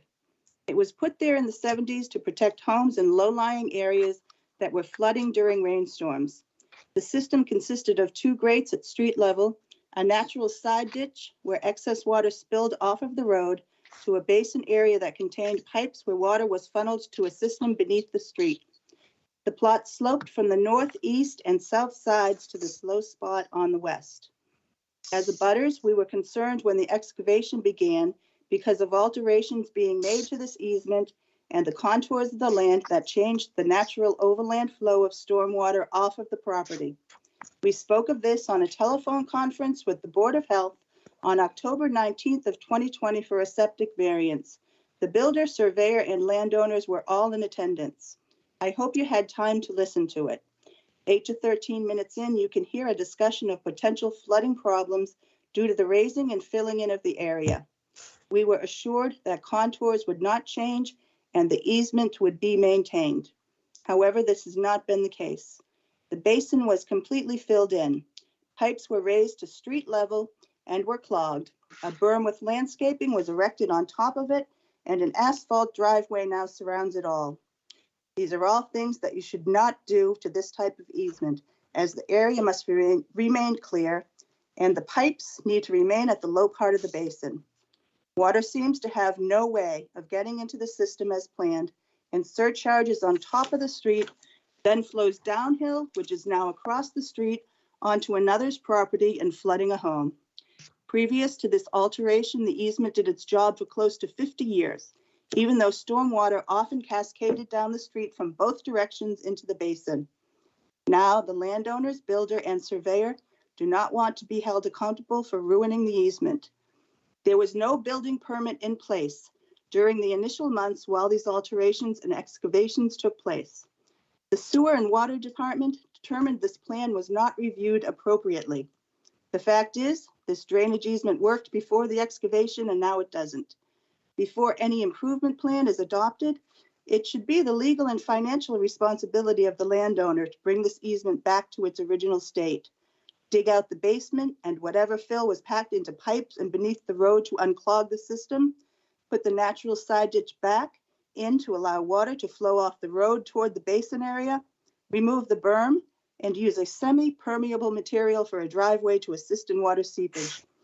We initially tried to educate these landowners about the easement, hoping to save them and surrounding homeowners from just this sort of problem. Although I invited them on 2 occasions to my home to view and discuss concerns about drainage, they declined and let me know my concerns were unwelcome.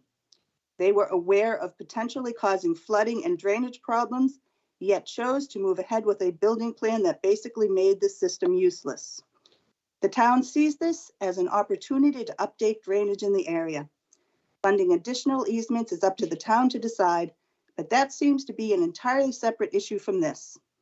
As a property owner and taxpayer, I believe I have the right to know that a drainage easement put in place to protect my home from flooding that was made inoperable by a landowner is going to be restored in its original place, with the cost going to those that damaged it and not put on our taxpayers. Using grant money that has been given to our town for improvements to roads should only be applied to this area after they fix the portion of it they are responsible for damaging. It is not the town's problem to fix. This situation was avoidable. Placing additional easements will most likely negatively impact the property value of abutters. Taking an adverse condition from your property and putting it onto a neighbor's is against the law. It is a private nuisance for which you can be sued. We weren't the only ones with concerns for how this land was being excavated. Letters were written by River Bay residents, including a conservation committee member, upset what was going on over here. One of the reasons this plot was not built on before was because builders did not want to deal with the drainage issues it presented.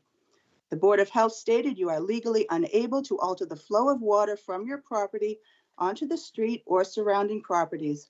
Your right to build does not include changing the contours of a plot to adversely affect others. These are issues I complained of throughout this build. Anyone looking at this parcel of land can see how drastically the topography of it has been changed. I explained to the builder and surveyor that I would be vigilant in protecting my yard from any problems due to slope, erosion, and drainage issues. I have no doubt if I had not been persistent in doing so that my home could also be flooding. Not only was the easement not maintained, it was buried. Bulldozers and dump trucks removing vegetation and bringing in fill ran over the easement area day after day, packing in soil for months. A manhole cover was broken and replaced. Who knows what other damage the weight from that work produced underneath there. The side ditch and the basin are gone. The pipes were completely clogged. There is a pipe they have not been able to locate. Water has nowhere to go but downhill onto a low-lying property where the basement is flooding.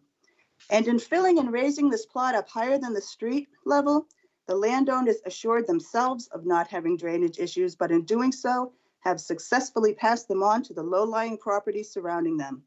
And while excavating your plot without a permit may be allowed in Chatham, the building department stated you do so at your own risk, making you responsible for any damages done.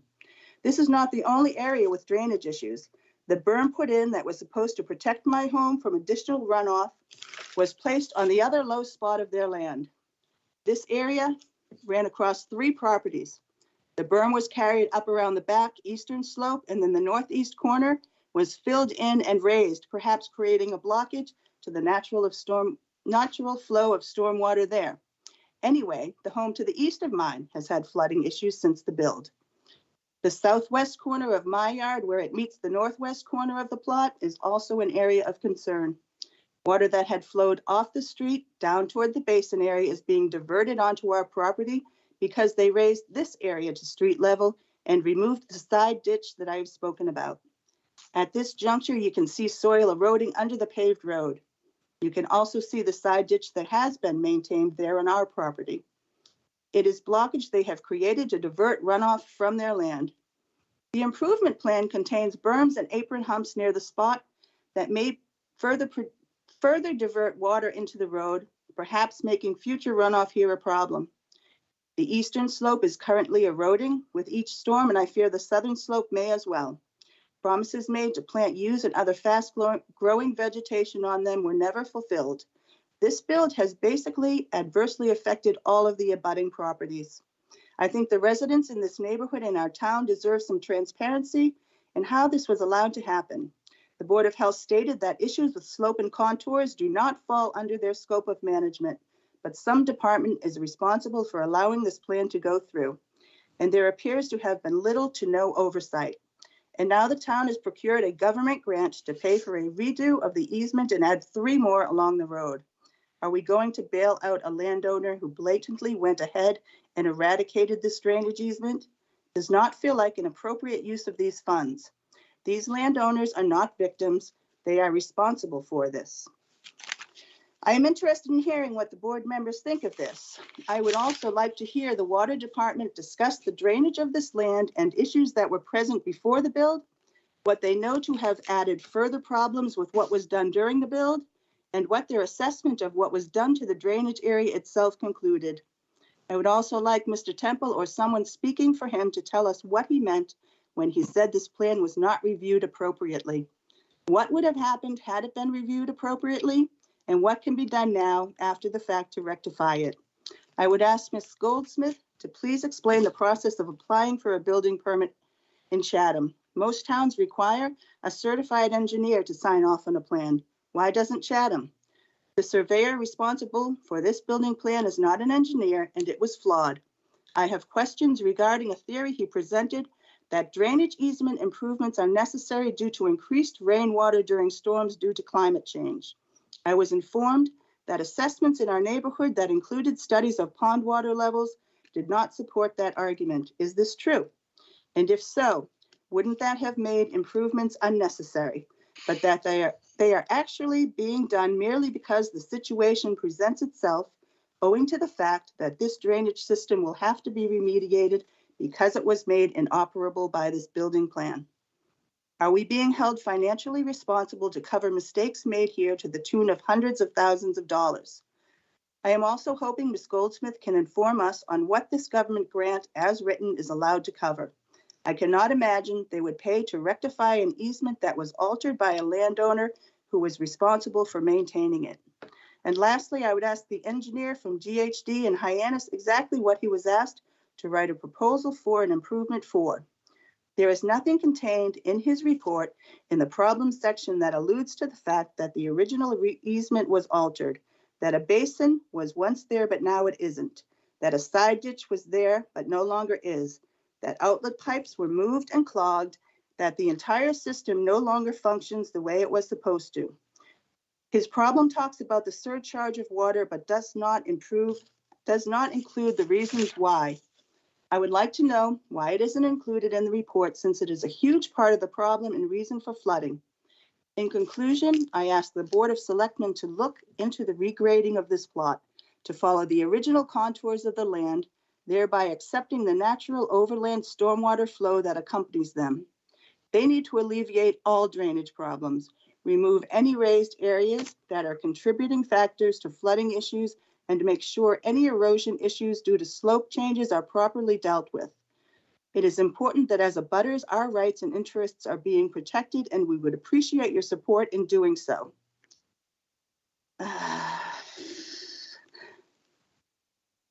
I don't see how this project can proceed as planned without further explanations and considerations. Thank you again for your thoughts, comments, and answers to my questions. I'm done, but Jeff would like to have some additional comments later after some others have had a chance to speak. He's on the same feed. Thank you. Thank you, Nancy. I see Jeanette Tompkins. Up, welcome. Hi, yes, can you hear me? Yes, I can. Yes, my name is Jeanette Tompkins. My family and I own the 267 Riverview Drive. Awesome, really? The home has been in our family for 46 years. My in-laws owned the property for 40 years. We bought it about 6 years ago. In all of this time, we have never had any flooding issues or water in our basement. Since the new build of the Collins home, we are experiencing basement flooding during heavy rainfall. It's a fact that there was a drainage system in place on the said parcel of land prior to construction. It had done a fine job all these years, 46 years, with no water issues in our basement. I am not sure what transpired during the construction process, whether the existing system was destroyed, filled in, or ignored completely. I am sure that it was not maintained because the abutting properties are all experiencing drainage issues now. I was reviewing the October 19th, 2020 town hall meeting. There was a conversation between Bill Marsh and one of the town members. One of the town members asked him specifically what the plan was for stormwater runoff from the roof and stormwater runoff from the proposed driveway, because there was nothing written or addressing these issues in the plan. Bill Marsh's reply was that he was going to address the problem with vegetation and plantings. And if that didn't work, then he would consider installing dry wells. Well, I don't understand your process, but to me, if plans for really important drainage issues aren't being addressed, written and addressed in his plans, how your board members could then go and approve the plans. They all voted, to approve the plan, and red flags were raised and they were ignored. This is just one example of many red flags that were ignored, and the build was allowed to proceed. Hold on. So I also have a couple questions. I'm coming new in on this because I just reported to the water department that my basement is flooding. Never had any flooding issues since the build. What were the actual plans to take care of the stormwater drainage? Are they in writing? Were they implemented? I don't know, because it seems to me something went wrong because we're all being affected by this drainage. Where does the stormwater go? If you build a house so high up on a man-made hill as this project was done, and the topography was changed so drastically, all the existing vegetation was removed. How do you accommodate stormwater drainage if you're changing the topography so drastically? Who's responsible or who's held accountable for any problems that all of the abutting property owners are encountering now? Why would the town sign off on plans that didn't address the most important aspect of the build, given the history of the land parcel? Bill Marsh on that meeting said that it was the property was very difficult to work on. He even said that. Two owners had purchased the property prior to the Collins, couldn't get any builders to build on that property because it was just so difficult. They turned around, sold it to the Collins, and then Bill Marsh built his house. So many red flags have been raised throughout this whole home build. My concern is that I just notified the water department of my issues. So they have a plan to come in and fix the drainage issues, but they didn't even know my house was affected. So how does this affect my particular home? Will it alleviate my problems? And if not, who's going to be held responsible to fix my problems? I just, I want to thank the town for trying to solve the drainage issue. I'm hoping all the abutting properties who have been adversely affected are compensated and all problems resolved. Thank you for listening. And I'm curious to know how this new system is going to affect me personally, because I'm in back of the property. I'm not on Joshua Jethro Road. I'm not up on Wauquasit Road. I'm in back of the Collins property, taking in all of that water drainage from the big hill that they built the house on. And we've never had any issues in the past. So if anybody could answer any of my questions, I would appreciate it. Thank you. Thank you, Jeanette. I see Gary's back on. Yes, thank you, Chair. You have a whole number of questions. Yeah, no, I just going back to the previous comments. So just so everybody's aware, the leaching pits and piping and drainage and catch basins and everything on the low point of Joshua Jethro are fully intact. They haven't been removed or misplaced or destroyed. They are there. What was there is currently there. There was always comments that there were 4 leaching pits. I had sent my DPW staff out there for a couple of days to try to locate the 4th one. And we're just going off of older DPW records saying that, there was a 4th. We never could find it. To respond to the last comment was as far as what's going to impact, what's going to happen to their property. GHD's design is definitely going to help. It's not going to hurt anybody. It's going to take on a very large volume of water in that entire area, whether and I apologize, Jeanette, is her concerns were if it's going to help her. I don't know if there's water directly flowing, surface water directly flowing to her property and going into her basement, but this GHD design is going to pick up a significant amount of water. Again, for a 100-year storm, it is going to pick up a tremendous amount of water that previously we could never do. So that's all I wanted to comment on. Thank you. Thank you. Let's see. Do we want to go back here? Here's a number of questions were brought up. For instance, simply that they never had a problem until there was the construction was made. There's a considerable amount of water that occurred. If you've ever had a basement flooded, you know what that can do. The question of who approves what and how that's done, it was before a board that Jeanette mentioned. I'm assuming since it's a private property, it might have been ZBA, but in any case, it's a private family home. So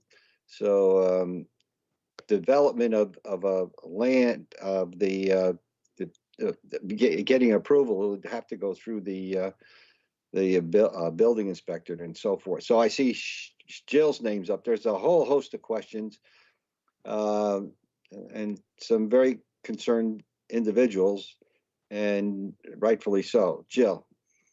So we have Katie online to talk about the approval process, and also have Dr. Bob, who is the staff liaison to the Board of Health. So if you don't mind, Mr. Chair, if you could allow Katie to talk about the approval process for this type of project or the property.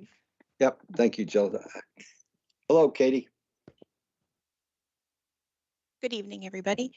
So thank you, Mr. Chairman. So this property in particular did not need approval from either the Planning Board or the Zoning Board of Appeals. I'm not sure if the board meeting that the previous speaker was talking about was the Board of Health meeting, but ultimately, a land surveyor can submit a plot plan, or does often we get plot plans from land surveyors for building permits. The building commissioner did review the proposal, and it met all of the requirements. He didn't see any reason to not issue the permit, and so the permit was issued, I think it was on November 9th, 2020. We received, the first call that we had received was back in this past September, after the construction of the house had been completed, and then also the finished grading was put in place. So again, based on the information that was provided to the building department, there was no need to not issue, there was no reason for them to not issue a building permit.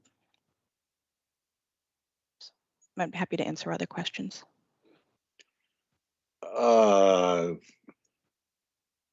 There was a couple of comments that were made about the topography of the land and that's all you have to do is drive by there and see the large retaining wall. I mean, this is part of it, but I mean, yeah, that was changed.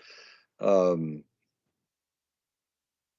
It Chair, seems. so there was mention that there was a conversation with Bill Marsh.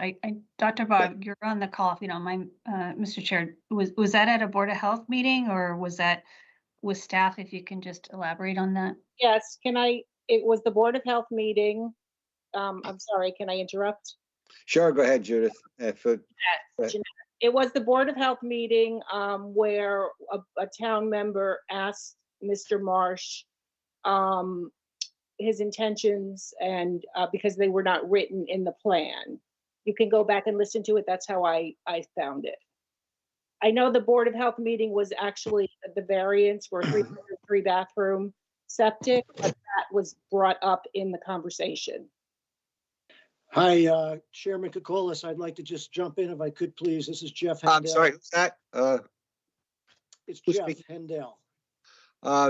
Hang on a second, and let me I go. have some pertinent information about what they're discussing right now.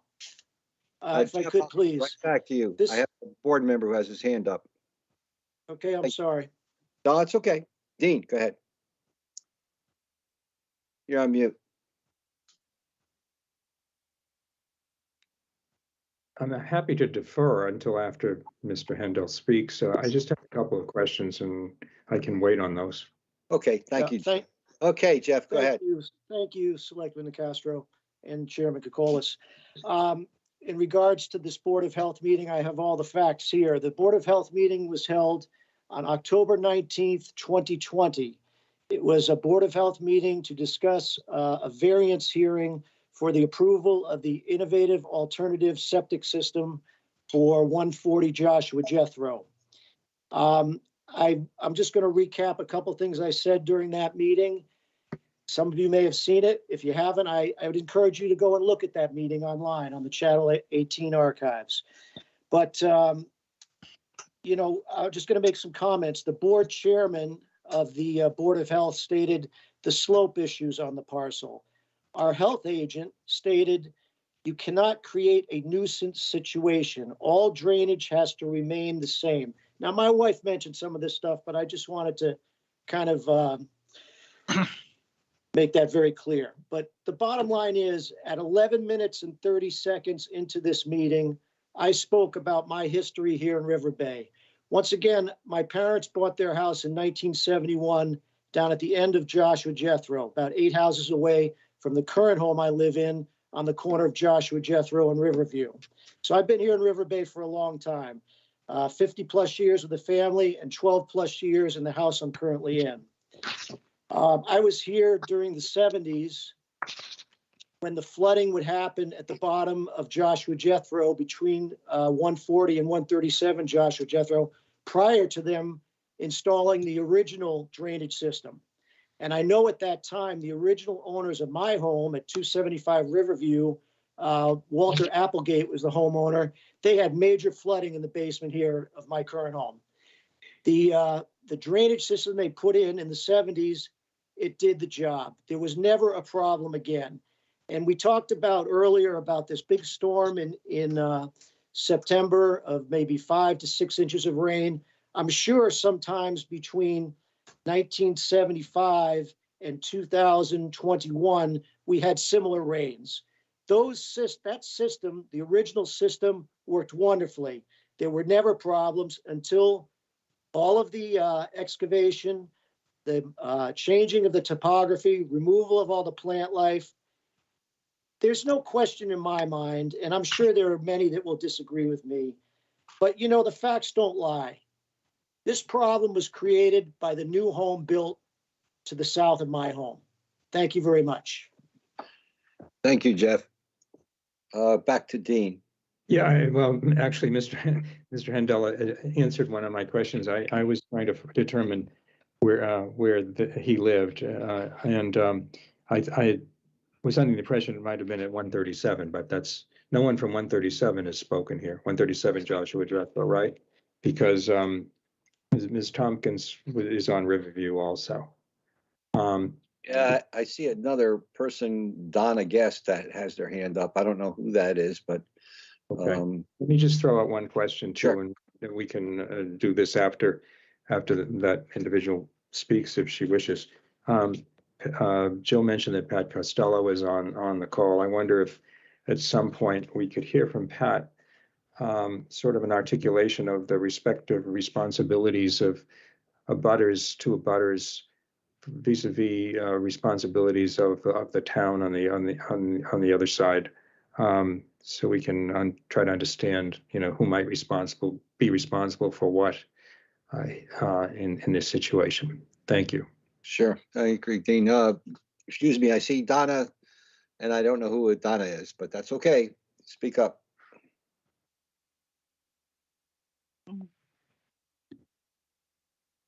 Hi, I'm Donna Spadadol. I'm 137. Okay, welcome, Donna. Yeah, I was trying to give you a face to the voice, but I've met most of you. That's right. And I'm just here for the same concern, but this is, unfortunately, my problem is much bigger than Jeanette, who spoke earlier, and she just recently has found out that she has flooding. But if any of you have seen my video, it is beyond flooding. I'm getting PTSD just sitting here listening to all this all over again. I have lots of videos if you'd like to see. I mean, it's beyond anything I've ever experienced in my life. And I've had to have French drains put in my house in New Jersey. So I know what that's like, but this is beyond. I'm happy to share any videos with any of you that you'd like to see, but it's coming out of the drains and onto my property. It has to be rectified. It has to be rectified. And unfortunately, it is a town issue right now. And, there's not a lot that can be done. The house is there. And, there were problems along the way, but it's got to be rectified. So I'm happy to answer any questions that you guys have and show you any videos you need to see. But thank you. Hey, Donna, yeah, I've seen that. And just to be sure, you never had this problem prior to the house being built. Is that correct? I couldn't live here if I had this problem. I've been here 6 years. So no, I haven't had never a problem before. Yeah, I know what you mean by French drains. Dr. Duncanson has his hand up. Dr. Bob, and then if I don't get anything else, we'll go over to Pat. Go ahead, Bob. Yeah, thank you, Mr. Chair. I just want to weigh in because, there's been several comments made about the review process for this lot, and I just want everybody to have benefit of the same information. So this lot did come before the Board of Health on October 19th, 2020, and it was for a variance from the Board of Health's nitrogen loading regulation, which would allow a 3-bedroom house to be built on the property with the installation of innovative alternative septic system technology. The property is only 28,000 square feet. And as I'm sure you're aware, the Board of Health has a regulation requiring 1 bedroom per 10,000 square feet. So theoretically, this property could only accommodate a 2-bedroom house unless they applied for the said variance, which would allow a 3rd bedroom to be constructed with innovative alternative technology. So that was the reason why this property was before the Board of Health when it was. During that hearing, as some of the abutters have correctly indicated, they did raise issues with the slope and the condition and whatnot of the property. That was discussed in general because the Board of Health does not have responsibility for that directly. Mr. Marsh at the time and also Thad Eldridge, who was the engineer, addressed concerns that were expressed during that meeting. Mr. Marsh, and I'm reading now verbatim from the minutes of that meeting. William Marsh from Eastwood Company stated that he and his company are aware of the difficulties associated with this property, but is assuring all abutters that he will work with them to resolve any issues of concerns.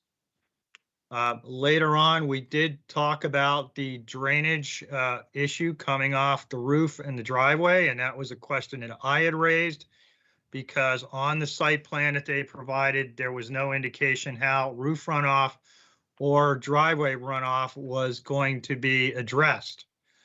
Mr. Marsh stated they plan to vegetate around the entire perimeter, which will absorb any runoff. We then continued the discussion. Again, some of the abutters raised regarding stabilization of the property. Mr. Marsh stated he plans to stabilize the entire site so no erosion will occur. And ultimately, the board voted to grant the variance, which was the actual item before the board. And so I just wanted you and the other folks on the call to have the benefit of hearing verbatim from those minutes.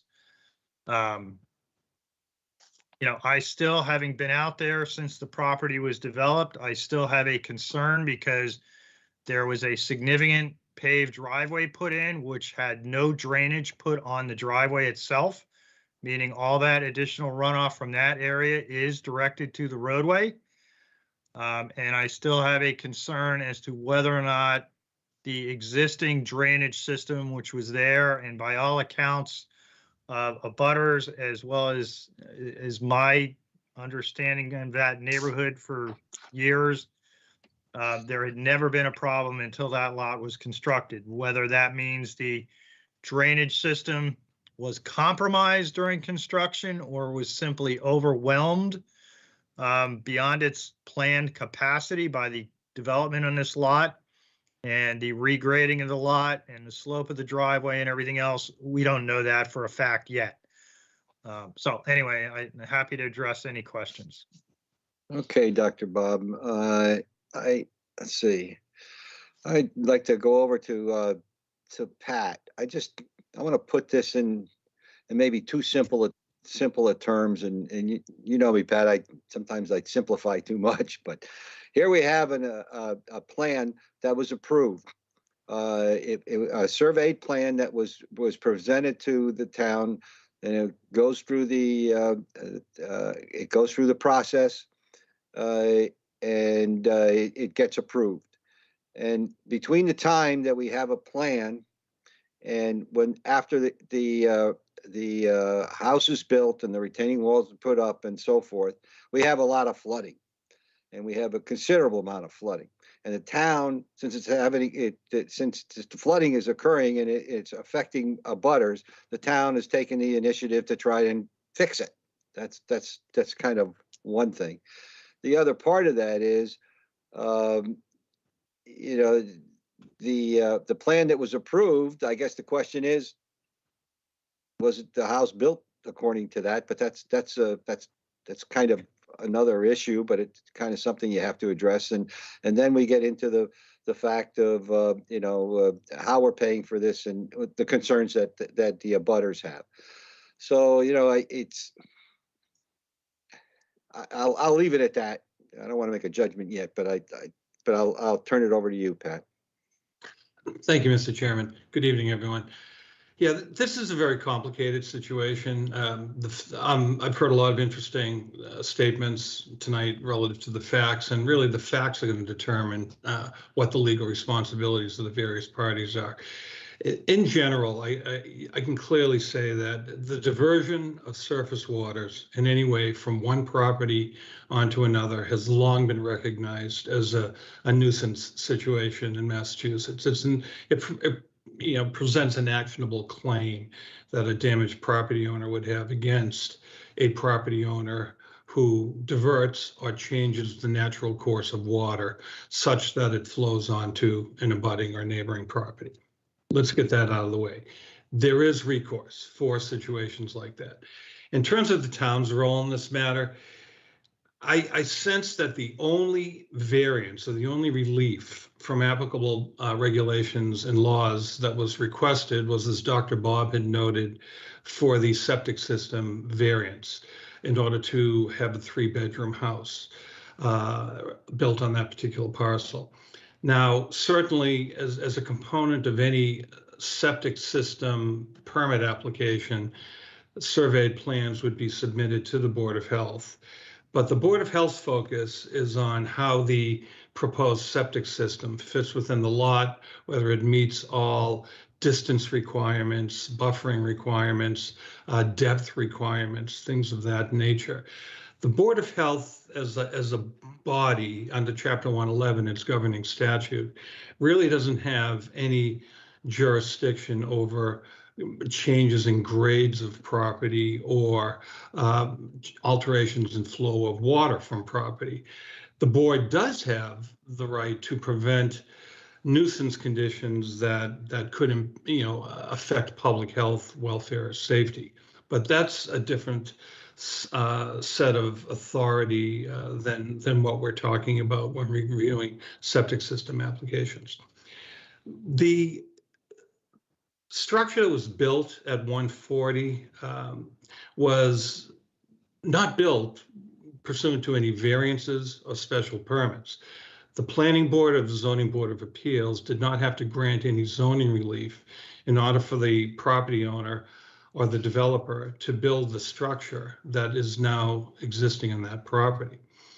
In the event that there were variances or special permits required, in all likelihood, there would have been a much more specific focus on whether there is any net increase in surface water flow from the property onto abutting parcels of land as a result of the project.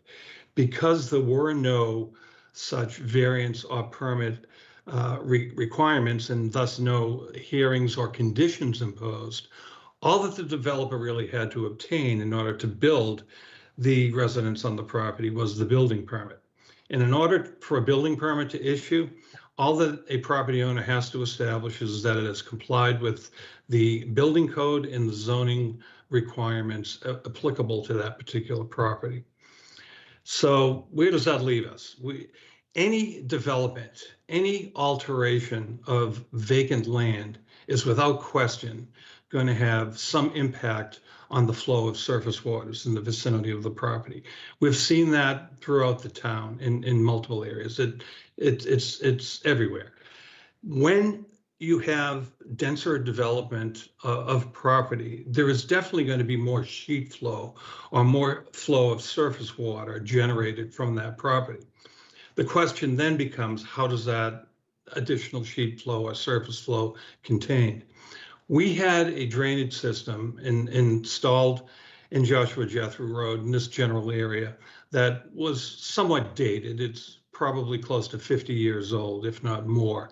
It was designed and built in consideration of the conditions that existed in this neighborhood at that point in time. Things changed.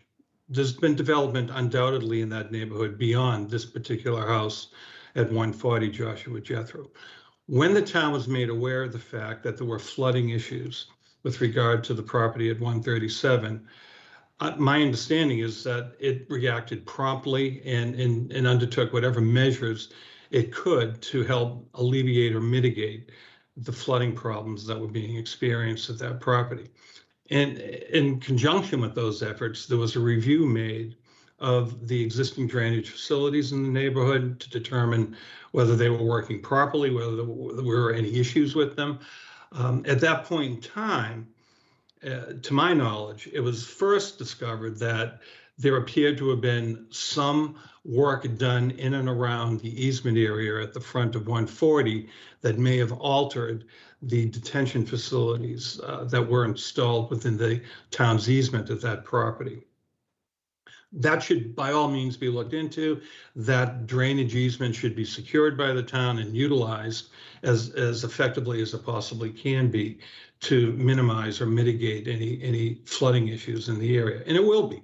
I understand it is a component of the proposed design that is before the town right now to reactivate and maximize the use of that particular easement to collect and distribute water beneath the ground, in addition to the installation of other catch basins and drainage facilities along Joshua Jethro Road.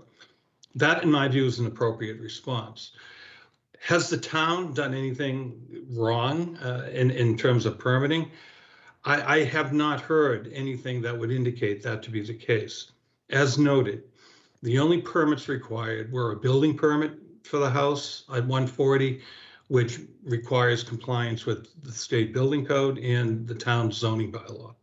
If such compliance can be established by the permit applicant, a building permit should issue. Now, plans and other documents are certainly filed with a building permit application. If there were site plans that showed certain elevations on the property at the time, whether before or after construction are indicated on those plans, we by all means have the right to hold the permit applicant to the criteria set forth in the plans and specifications it provided with the application. That's something we'll certainly look into if we haven't already. With regard to the Board of Health's issuance of the variance, again, they're related to a septic system variance. Provided that the septic system, the alternative technology septic system that was proposed was installed at the property in accordance with the plans and specifications submitted, then I do not deem there to be any fault of the Board of Health. As Dr. Duncanson noted, the Board of Health generally does not, within its jurisdictional authority, review site plans for the purposes of maintaining grades or approving alterations in grade on property. They don't do that. If there were a planning board special permit involved, or if there were a zoning board of appeals variance involved that entailed alterations in grade, by all means, a condition would have been and most likely, was warranted to require no net increase in runoff from the property as a result of any grade alterations. Unfortunately, in this particular situation, no such zoning relief proceeding took place because none was required. With respect to the town's other function or role here, i.e. maintaining the sewer and drainage system within the public right-of-way, there's case law in Massachusetts that clearly establishes that under the Massachusetts Tort Claims Act, which governs any and all tort or negligence claims against municipalities, cities or towns can be held responsible if they fail to properly maintain or repair drainage systems. They are not responsible if drainage systems were not designed to some level of efficiency or were not altered in their design over a period of years to, in effect, catch up to changes within the topography of the neighborhood. So, I mean, again, these are very much fact-based determinations that would have to be made. But from those two perspectives of town involvement, maintaining the drainage system and the permitting for the property, that's generally the lay of the land from a legal perspective. Okay, anyone have any comments on the board? I'll just ask, I'll make one comment. Oh, let me let Shireen go first, and then I'll comment. I just echo. Thanks, Peter. This has been a pretty unfortunate scenario that's been brewing in this neighborhood for a while now. I did meet with the Hendels, and they were expressed their frustrations along the way of seeing what was going on in their neighborhood. I did not meet with the owner of 137, but it sounds to me like she's going through something extraordinary. And I don't mean that to be petty or little. I'm really, that just sounds, when your property is being damaged by some other actions, it certainly is a problem, and very frustrating and very upsetting. The thing that I'm hearing from Pat is that, our obligation at this point is to get the issue of the drainage repaired in the street. And we can sit here and go, who's to blame and what, but you're telling me that there is recourse for the private property owners within their own boundaries to take any kind of recourse that they need to do with each other. But the fact is that what we're trying to do is fix the drainage. And tonight we're here to approve that. But I think it was really important that the neighbors get to have been able to have a transparent, an opportunity to air what's been going on with them in their neighborhood for the last, I don't know, year or since, at least since September, when those big rains came. And we're here to listen to that. But I think our big role right now is to approve the process of getting the drainage fixed on that road. And I think that if we haven't gone through the review, as Pat had mentioned, of the application process, that we certainly should. I know that each committee, each person, each department has looked at it, but maybe there's a bigger review of that process. And that's all I have to say, Mr. Chairman. Thank you, Shireen. You covered at least one thing that I was going to talk about is, getting it fixed. And if I understood what Pat said, as far as, the approval process, and I agree, and I understand what you mean by, the facts will tell, the matter of facts.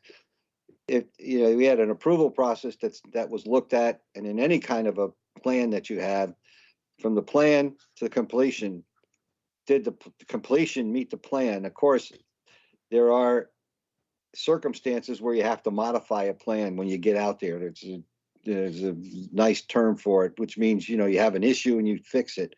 But I guess the part that I would be, I think we are already looking at this, but we should be concerned about is what happened. The plan approved, was it approved that would you satisfy everyone? And I assume it was, but what happened between then and the end, and whether or not there's anything that recourse that the town could take, or the individuals, I guess, is what the problem is.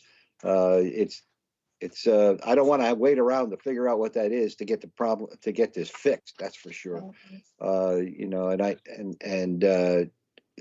That's my neighborhood. And by God, I don't want flooding houses in our neighborhood. So in any case, I don't know if you have any comments on that, Pat, or just leave it at that. And anyone else on the board have any comments? Dean? You're on mute, Dean. Sorry. Thank you, Mr. Chairman. Pat, I very much appreciate your our articulation of the various rights and responsibilities here.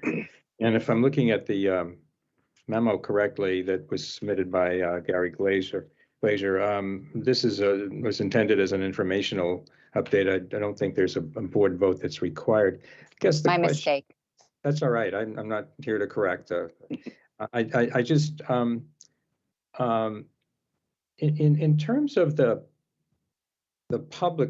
town's responsibility for the drainage system in Joshua Jethro, which I think this plan is intended to upgrade to deal with current situation versus what it looked like when the original drainage system was in place. I heard from Gary in response to the question I asked with respect to one particular property, and then he elaborated further that this would be a good thing for the town to do. And I assume we're getting flooding in the road itself. If that's not correct, perhaps somebody can tell me. On the other side of things, as to the potential or the issues or potential claims that abutters and others may have for the owner or developer of number 140, short of their taking legal action initially, has there been any effort to utilize town officials to facilitate a conversation with the developer or the current property owner? I'm not sure who owns this property, to try to see if they could resolve these things short of that. In other words, I don't know whether it would be the director of community development or the building inspector presiding over a meeting to hear an exchange of the issues and try to facilitate a resolution. I mean, I don't think that's out of the jurisdiction of the town to do. It's probably going beyond what we're required to do, but it seems to me a potentially useful exercise. And unless Pat might have an issue with that, maybe that's already happened. I don't know. I know it sounds like people have spoken at a meeting. They certainly spoke at the Board of Health, which had very limited jurisdiction and purview in this matter. But that might be something for the neighbors to consider if the town officials are willing to do that. So I just throw out that suggestion. Thank you. Thank you. Any other comments? Pat? No? Let me give the Hendels one more shot. I see their hand up. Either Nancy or Yes, Jeff. thank you, Mr. Chairman. Just a couple loose ends I'd like to make a comment or two on. First of all, in response to Attorney Costello, it's never been my interest in pointing the finger at the Board of Health on this. I understand their jurisdiction was limited in that meeting, and I understand it was just about the variance on the innovative alternative septic system. The thing I was pointing out there were my comments with concern about the drainage system that was in place. So there's no problem with the Board of Health. Secondly, another comment Attorney Costello made about changes in the neighborhood over time. Once again, I've been here a long time, and this area, Joshua Jethro, Wequassett, Riverview, all these homes here were built in the late 60s, early 70s. There's no new construction here other than the abutter. There is one home, I'll take that back, one home up on Wequassett, which is somewhat new. But all these other homes within 10 homes, 10, 15 homes in each direction have been here for a long time. So as far as the comment about changes in the neighborhood, not in this part of the neighborhood. Thank you. Finally, I want to just make some comments about, there was talk about maintenance of the existing system. And I'll be honest with you, Gary Glazer and I had a number of conversations months ago. We haven't spoken since then, but they do a good job. The existing system, I saw what they referred to as the basin digger would come there periodically in advance of big storms, and they would always clean out whatever sediment was in that drainage system. However, after the new lot was graded, the time they had to clean it out after one of the first floods, I believe 30 to 40 yards of sediment were taken out over a 2-day period. And all of that was dirt and sediment and sand that probably went in as a result of the excavation. I have a timeline, I have photographs during the excavation process where one of the riser covers, a manhole cover at the top of the existing system, was split in half.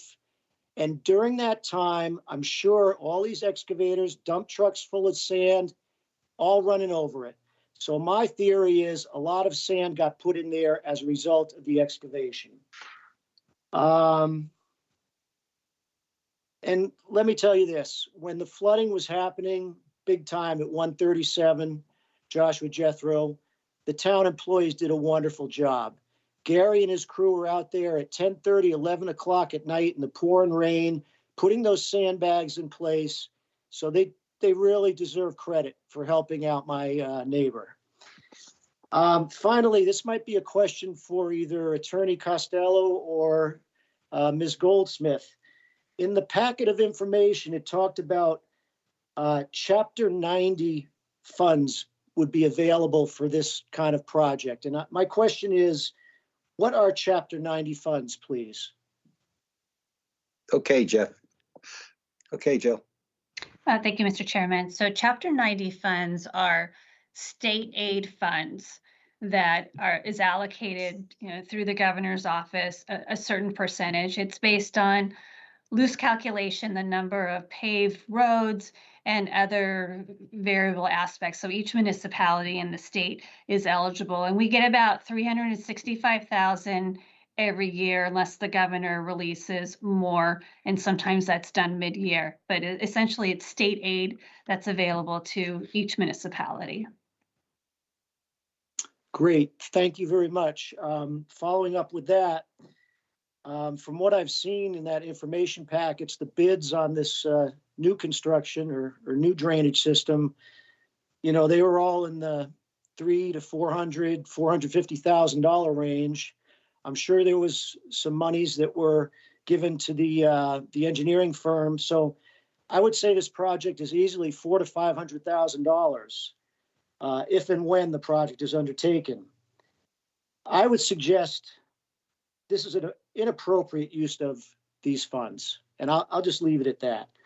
Why not use these for other more worthwhile projects, to benefit all Chatham residents? Okay, thank you very much. Appreciate it. I'm done. Okay, thanks very much then. I appreciate your comments and also Nancy's. I see Jeanette had her hand up. We'll go to her one more time. Yes, I'm here. Thank you so much. I didn't mean to implement the Board of Health in any way, shape, or form. I was bringing up that meeting, and I even said that it was the meeting for the 3-bedroom, 3-bath septic approval. I just wanted to bring up across the point that red flags were raised regarding storm runoff, and it wasn't addressed anywhere. That was my point. So I just wanted to reiterate that. I didn't mean to implement anybody. The town is very proactive. Gary is wonderful. The water department has been wonderful, and hopefully this will alleviate the problem that's happening. But again, I want to say that the house has been in our family for 46 years. Never once have we had any water in our basement until the construction of this property behind us. That says it all right there. So thank you for listening. I appreciate it. Thank you, Jeanette. And I see Gary has his hand up also. Yes, Mr. Chair. I just wanted to add on to what Jill was saying. The Chapter 90 funds too are carried over too. So if it's not if you lose it, if you don't use it, you lose it. The state allows us to hold and carry over any Chapter 90 funds to go into the next year. So that's I think that's important. We have carried over funds and to certain projects or equipment or things like that, as long as it's being maintained towards Chatham's roadways. Okay, thank you, Gary. Any other final comments from the board? Jill, no. If I was to sum up, I'd say that the town is moving ahead, and we want to fix that. That is paramount. What I heard from Pat Costello is. We're looking at all options of what to do. One, to take a look back at the facts of what had occurred from the time that a plan was approved till it was done, and also potentially whether or not there's any indication what the town would do. But to me, it's critical that we get this thing fixed and fixed quickly. I don't know, any other comments? Did I misrepresent anything, Jill, do you think? Or I mean, we have to fix it. I mean, that's. the abutters are very clear, and they're upset that it's changed since the other home was built, and they feel that the responsibility lies there. And I guess the question is, do the facts support that? It's hard to dismiss it out of hand, for sure. Okay. So thank you, everyone, for participating. Let's move on. Next up is 32 Mill Hill Road, and that's Dr. Duncanson, I believe, huh? Yes, thank you very much, Mr. Chairman. So I've been asked to provide the board an update on the 32 Mill Hill Road, which, as you're probably all aware, is a material placement on property that is causing consternation in the community, if you will. So we've been moving ahead to try to address the concern at Mill Hill Road. The Board of Health has been working on this and continues to work on this at all their regular meetings. But just to give you a quick update, back in November of 2020, the Board of Health declared the situation on the property a nuisance, issued a letter to the property owner at the time that they were required to clean up and abate the nuisance. That was not done. They held follow-up meetings in June of last year, in June of 2020, including a show cause hearing because of the lack of action that had been taken by the property owner. And then based on that, the outcome of that meeting, and we included the minutes of that meeting in your packet, so for the board's edification. The Board of Health voted to proceed with the next steps on the advice of Town Council and to move forward with a self-help remedy for the property. One of the first things we did to address that was to have a survey done of the property so we could clearly establish the limits of the road right-of-way. And I shared that with your packet. And if you let me share my screen here, I will show you and the rest of the members of the public that are on this meeting what that showed. So let me just find that here. I had it. Where did I put it?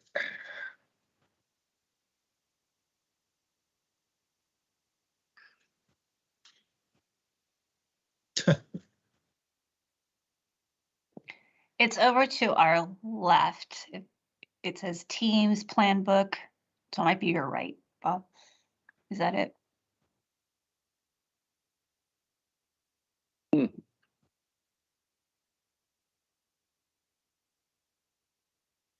And look for your Teams icon. Yeah, sorry. Yeah.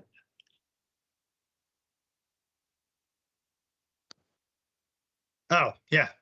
I had made your presentation smaller and it was right over the top of it. So this was the results of the survey that we had done. And it shows that we basically did the sideline of the property, which is indicated by the green line with a series of triangles. And then recognizing that the stakes that were set by the surveyor may or may not stay in position. The surveyor also put a number of pike nails out in the road offset by 25 feet. So if for whatever reason the stakes disappeared, we would be able to recreate exactly where that sideline is. And you can see from this aerial photo that served as the basis of the survey, there is quite a bit of material within the road layout between basically the edge of pavement and that green line, and you can see in various spots all that material is there. So that was the first thing that we had done, and that was completed last fall.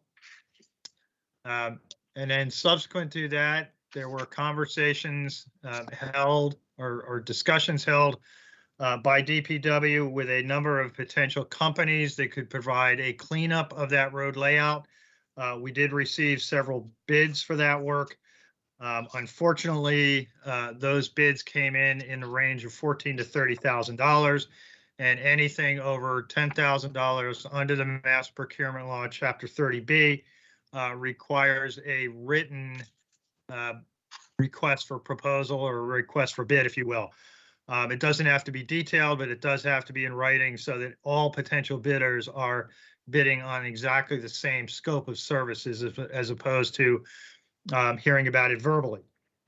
We have prepared that. It's been sent over to town council, who has reviewed it and provided some revisions back to us.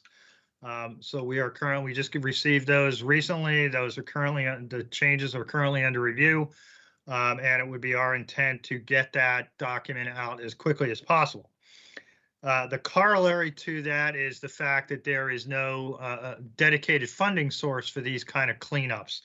But I have had conversations with the finance director, and we have identified two potential sources of funding, one being a reserve fund transfer, which would go to the finance committee, obviously for their approval, as well as there is a town account entitled Damages to Town Properties that potentially also could serve as a funding source in the short term. And then the goal would be that if the town were to partake this cleanup of the road layout, a lien would be placed on the property to recoup that cost. So it would be just like any other lien, it would be placed on property. And if the property would be sold or whatnot, that lien would have to be satisfied first back to the town. The Board of Health has also been discussing a potential phase 2, if you will, and that would be cleanup on the property itself. Phase 1 that I just described would be only cleaning up within the road layout, so in the public right-of-way. The Board of Health has also discussed cleaning up the property itself, because if you've driven by, and I'm sure you all have, you basically can't even see into the property because of all the material that's there. The first step in that would be indicating to the property owner that we're going to do that, and Board of Health representatives, as well as other inspectional teams, including building and fire, would get on the property, do an inspection, determine what needs to be cleaned up, get a rough approximation of the amount of material, and then again, we would have to put that out through a bid process. That would be probably significantly more cost. There is no funding source for that. We have prepared a town meeting article that would seek funding for a Board of Health nuisance remediation fund that would provide money also for this cleanup, property cleanup, but also potentially other properties in town where we have similar situations. Because one thing that's been abundantly clear as we work through this may not be the only property in town where we have these kind of issues. We know of several. We don't get a lot of complaints about them. In fact, we may not get any complaints about them. But once, the public is aware of these kind of cleanups going on, that may change. So we just want to make sure we're ready for that if and when it comes. Town staff have been meeting regularly with town council and the town manager. We've talked about some other potential actions that could be taken, such as the installation of no dumping signs in this particular area, as well as no parking signs in that particular area, because right now there are several trailers that are parked out in the road layout. Based on conversations and research done by the police department, they all appear to be registered, and they all do appear to have license plates on them.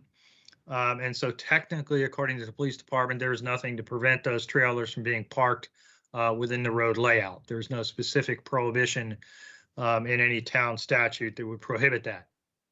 So one of the things we have been talking about is the potential for no parking signs. And that has been discussed in the context of, Mill Hill Road is relatively narrow. It's winding right in that particular area near the subject property. And it is heavily truck traffic because of the T.W. Nickerson stump dump facility down at the end of the road. So not only, is the road narrowed by the actions that are going on at the subject property, but also there's just a general concern for safety on that stretch of road. Some of the other things that we've also talked about is installation of a guardrail in this particular area to demarcate the road right-of-way layout and hopefully prevent, because one of the things that we've talked about and been concerned about is, okay, we go in and clean it up now. How do we prevent this situation from occurring again over a said period of time? And one of the things might be to install a guardrail or some other way to demarcate the town right-of-way at the subject property. There's been also discussion about potentially, or one of the ideas thrown out was potentially a stockade fence, to at least alleviate the visual aspect of what's going on the property. So that's been another topic that's been put out there. So that's currently where it is. As I say, we have a planned town meeting article for longer term funding for these kind of situations, as well as getting the RFB out on the street as quickly as we can, getting bids back, and hopefully moving forward to clean up the road layout, say in the next 6 to 8 weeks, provided that all comes together and we can nail down concretely a funding source. So with that, I'm happy to address any questions. Anyone from board? I'll just make a comment. I guess I got a feedback on somewhere. Just looking at the minutes of the health department, you have the homeowner who's to say the least is not cooperative, and he has his opinion of what is involved. This is going to clean. You mentioned cleaning the whole property. I guess I'm trying to understand the legal implications of doing that. Well, the Board of Health, under the nuisance statute, under the state regulations, we do have the right to address nuisance issues, and I'm sure Pat can weigh in further on the legalities of it. So that would be done by the Board of Health under the nuisance statute. And that would be that's what the warrant article that you're putting together for town meeting would include. Yes, that would provide funding for cleaning up an area significantly larger than just the road layout. Yes. Okay. All right. And Pat, I see you're on. Thank you. Yep. Yes, Mr. Chairman. The Board of Health under Chapter 111, Sections 122 to 125 has very broad authority to remove or abate nuisance conditions. Any condition that it deems to, threaten or impair the health or safety of residents of the town, it can act upon. And there are multiple remedies available. The one that, after much discussion, we decided would be the most constructive and efficient in this case would be the self-help remedy. Obviously, that does, as Dr. Duncanson noted, require that the town fund the initial cleanup activities. We can then, pursuant to the provisions of general law, impose a lien on the property of the person who has created the nuisance conditions. So if it was decided by the Board of Health that the conditions on the property itself, as in addition to those created by the property owner within the right-of-way, did constitute a public nuisance, then the board could undertake the very same action. It could retain a contractor to go and clean up, remove all the debris of the nuisance conditions and dispose of it. And once again, we could put a lien on the property that would secure repayment of that sum to the town. Okay, thank you.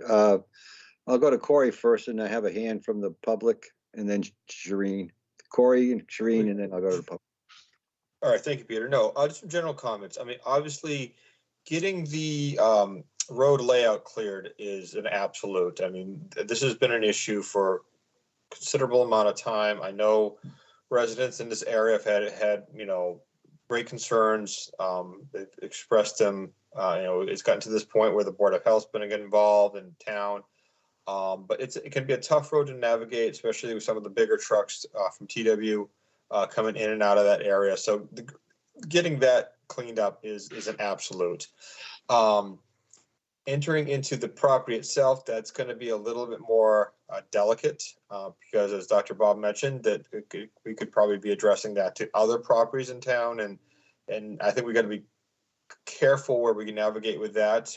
Exactly what we're addressing on the property. So, but fully worth looking into it. But I just want to tread a little more cautiously in that area. As far as some of the remedies, about maybe putting a guardrail up, I don't have a problem with that. I'm not sure a stockade fence would be the best option. Visually, it would definitely add, but I'd want like the fire department to weigh in on it, because if the stockade fence goes up and then areas, issues that were cleaned up at some point show back up on the property behind the fence out of sight, God forbid there was ever a situation on the property, is that an obstacle for the fire department to respond? But I would let them weigh in on all the details for that. But bottom line is getting the road layout cleared is the most important aspect of this discussion. And the sooner we can get that done, the better it's going to be for everybody. Thank you. Thank you, Corey. Shireen, Dean, and then I'll go to Carol Gordon. Go ahead, Shireen. Thanks, Peter. And Bob, obviously the Board of Health's been pretty diligent about addressing this issue, and the owner hasn't been cooperating. So appreciate the effort of the Board of Health. I just want to reiterate what Corey had said about the idea of, since the owner hasn't been cooperative, that we do something to sort of deter the activity going forward. And I think the guardrail and signage could be a help, and wouldn't be quite as intrusive or whatever a picket fence, stockade fence would appear. The concern for you, Bob, for the Board of Health on going into the property itself and cleanup, is there concern that there's toxic materials on the property or incendiary issues or all of the above? Is that why Board of Health is looking at this? Yeah, basically all the above. The fire department did write a letter a couple of years ago with their concern about, the potential for flammables. Obviously the Board of Health is concerned about, potential for vermin and all on the property. The potential for hazardous material spills. We're not absolutely aware of any of these, but there is the potential. And so that's what the board's concerned about. Yes. Thank you very much. Thanks, Pete. Thank you, Shireen. Dean? All right, you're on mute, Dean. It's my trick. Thank you, Mr. Chairman. I want to echo my colleagues' comments, both with respect to appreciating the work that's been done by the Board of Health and Dr. Duncanson and his staff, Judy Giorgio. I wanted to ask, and I also agree with putting a guardrail up in the future versus a stockade fence. Bob, do I understand it correctly, or Pat, that the phase one costs, which are the cleanup in the roadway, if it comes to that we could impose a lien on the property to recoup those, to protect our expenditures in the event the property is ever sold. It's the lien would apply, could be applicable in that situation, as well as to phase two, if we ever have phase two and go in and clean up the property itself. So that's the question. Sure. Thank you, Dean. Go ahead, Pat. Yeah, sure. Thank you, Mr. Chairman. In my opinion, Dean, since it's very apparent what the cause of the debris in the roadway is, it's consistent and of like kind to what is on the property abutting the roadway, I think we could make a very compelling argument that the generation, if you will, of this nuisance condition is attributable to the property owner at 32 Mill Hill, and accordingly, we would send a request for payment to the owner there of that parcel for that, and thereafter place a lien on that property in the event that it's not satisfied. So is the statute explicitly clear on that point? I would suggest not, but I do think that all things considered, a court would likely be very sympathetic to the town's plight and its position and the efforts that we've made to date to try to, remediate the situation. And the public at large should not have to bear this cost. I think the property owner who generated or invited the deposit of material within the right of way should be held responsible for it. Thank you. Thank you, Pat. I guess, yeah, it is Carol Gordon, right? CG? Yes, it's Carol Gordon. Thank you. Welcome. Welcome, Carol. Okay, I just have a question. A while back at the Board of Health meeting, we talked about the equipment that we have at DPW, and if any of that equipment would work to at least begin the cleanup, and then the bids would take care of the rest of the cleanup, and that was resolved. And we were just wondering, maybe Jill can answer this or something like this, since we do have a lot of equipment at the transfer station and through DPW. Perhaps they could start the cleanup, and then the bidding process could come through and they could finish whatever we can't do with our equipment. I was just wondering if anyone could answer that. Okay. Jill or Dr. Duncanson? Jill? Sure, and Gary's still here too. So Okay. we've had some staffing capacity issues, so that right now I don't have staff to pull away from any of the other DPW divisions to begin the cleanup. And the property owner had made some progress, but we're hoping for a quick turnaround, and again, have that long range solution as well in play. But at this time, we just don't have the staff available through DPW to do the work in-house. I see. Okay. All right. So even though the weather's been pretty good to us, no snow and things like this, we're still short-staffed. Is that correct?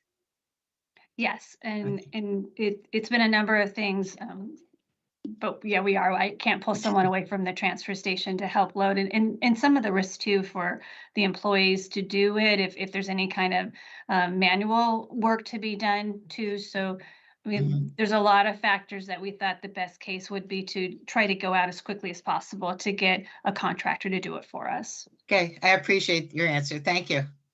Thank you, Carol. Anyone else? Having none, no others. Thank you, Dr. Bob. Might as well not leave. You're coming up next. Thank you. All right. And then next we're on a sewer installation easement, lot 0, Horton Road. Yes, thank you. We are currently out to bid on wastewater component 1D2, which is to extend sewers on Morton Road and also the lower half of Route 137 down to Route 28. As part of that, we need to put a pump station over at the intersection of Morton Road and the bike path. And then the plan is to bring a force main up the bike path over to Route 137 and discharge it into the gravity system on 137, which will then go to another pump station down at the intersection of 137 and Route 28. And then from there, we'll be pumped over to the wastewater treatment plant. And so our plan, as I said, is to basically place the force main underneath the existing bike path. While we were designing and researching that, it became apparent that a section of the bike path is not owned by the town of Chatham, but is in fact, we have an easement on property of the Archdiocese of Fall River. They own a vacant piece of property known as 0 Meeting House Road. And back in 2002, when the bike path was being created, they granted an easement to locate the bike path on that parcel because at some point in time, the section of the old railroad layout right in that area entered private hands as opposed to the town hands. And so we worked with town council, we identified that, and the plan is to basically piggyback a second easement. As I said, we already have an easement for the bike path, but unfortunately, when town council reviewed the easement document, it's not really worded broadly enough to allow any other use under that easement. So we are basically asking for a second easement or a second taking of the exact same layout of the bike path easement. And if you give me a second, I can share my screen here. And hopefully I'll do it a little bit more quickly this time. This is the existing plan that shows the bike path easement where it crosses onto Lot 0 owned by the Archdiocese of Fall River. It comes up from the west, which is all on owned property owned by the town. It then goes slightly to the north around the old railroad layout, which is in private hands, and then back over to Meeting House Road. And so our plan or our request now is to take that exact same footprint. This plan shows not only the bike path easements, but also some slope easements, which we would not need at this point, because the plan is to basically put the force main directly under the paved surface of the bike path. But we would need to secure that easement to indicate that we do have the right to put the sewer under that paved bike path. We have had discussions with the Archdiocese of Fall River, as indicated in the memo, with their director of property management, if you will. And he has indicated that the Archdiocese does not have any issues with us with regard to the sewer easement, because it is in the exact same footprint as the existing easement for the bike path. And so I'm asking tonight for the board to sign the order of taking.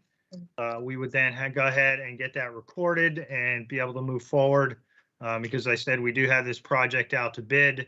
And one of the things that DEP will require before we are allowed to award the bid is documentation that we own the entire, or have access to legally, the entire route of the proposed sewer construction. And so I'm happy to answer any questions. Thank you, Dr. Bob. Any questions from the board? Otherwise, a motion to approve the order and sign, to approve and sign the order of taking. Mr. Chairman, Dean? I move that the board vote to approve and sign the order of taking as presented. Have a second? Second. Second, okay. A discussion? Okay, let's take a vote. Shereen? Aye. Corey? Aye. Dean? Aye. Chair says aye. Thank you, Dr. Duncan. Thank you very much. Mr. Chairman, I assume we're going to have to sign these in person. I mean, Shauna can have them available. I don't think she can use electronic signatures because it would have to be recorded. Is that correct? Correct. all I Yes, understand. signatures are required. Yeah. Okay, thank you. All right, to our final agenda item. I'm going to make a small change to this, the flow here, since we have an individual who's signed up for a number of committees, and I'd like to get the airport commission done first. Just to make a comment, we have 3 excellent candidates for that. I have no clue on how it's going to proceed. So I'm gonna put the Aunt Lydia's Cove and open space after the airport commission, and we'll start with the Conservation Commission, where we have 1 vacancy to June 30th, 2023, and 1 vacancy to June 30th, 2022, and 2 associate vacancies to June 30th, 2022. And we have Elise Gordon, who we interviewed for the Conservation Committee on January 2nd. So, we have any? Mr. Chair, Shereen? I move to appoint Elise Gordon to the Conservation Commission until June 30th, 2023, unless sooner revoked or a successor is appointed. Okay. I will second. Second, and Corey, I see your hand was up. Did I miss something before we? No, I'll second that. Okay, second, and let's take a vote. Shereen? Aye. Corey, Aye. Dean, Aye. and the chair says aye. Okay, let's go over to the Airport Commission. We have one vacancy to June 30th, 2023. We have Jason Alton, Sean Hobeck, and Bob Stefanik, all interviewed on January 6th. Can I have anybody? Mr. Corey? Chair. Yeah, Shireen? Oh, Corey, did you want to go first? No, I was gonna make a motion or. Okay, you have two hands up. Let me see. Maybe- Wait a minute, before I do anything. Corey's hand was up first. Okay, go ahead, Corey. Okay. All right, so I move to appoint Jason Alton to the Airport Commission until June 30th, 2023, unless sooner revoked or successor is appointed. Okay, do we have a second? I'll second that. Second that. Any others? Yes, Mr. Chair. Yes. I move to appoint Sean Hobeck to the Airport Commission until June 30th, 2023, unless sooner revoked or successor is appointed. Okay, and second? I'll second that. Okay, and any others? Okay, let me take a vote. And you just, and what we'll do is you just say who you're voting for. Corey. Jason Alton. Okay, Shireen. Sean Hobeck. Dean. Jason Alton. And the chair says Sean Hobeck. So we Here's- are Wait until Jeff. Mr. Dykens back. waiting for Mr. Dykens. Get him on the phone. Okay. All right. Let's go over to Lydia's Cove. We have Miss- one vacancy to June 30th, 2024, one vacancy to June 30th, 2023. We have Lois Feaster interviewed on January 6th and Jason Alton interviewed on January 6th. Mr. Chair, Okay, Shireen? I move to appoint Jason Alton to the Aunt Lydia's Cove Committee until June 30th, 2024, unless sooner revoked or successor is appointed. Okay. Second? Second, we have a second from Dean. Do I have another nominee? I move to appoint Lois Feaster to the Aunt Lydia's Cove Committee until June 30th, 2024, unless sooner revoked or a successor is appointed. I'm happy to, I shouldn't have made that motion. I should have said first, I'm happy to second Shireen's nomination of Jason Alton, but my understanding indirectly is that his preference is the Airport Commission. I didn't speak with him, so I don't know. I heard that. Mr. Chair. Yeah, Corey? I will second Dean's motion on Ms. Feister. And then just, I guess maybe we can pass the buck a little bit on procedure.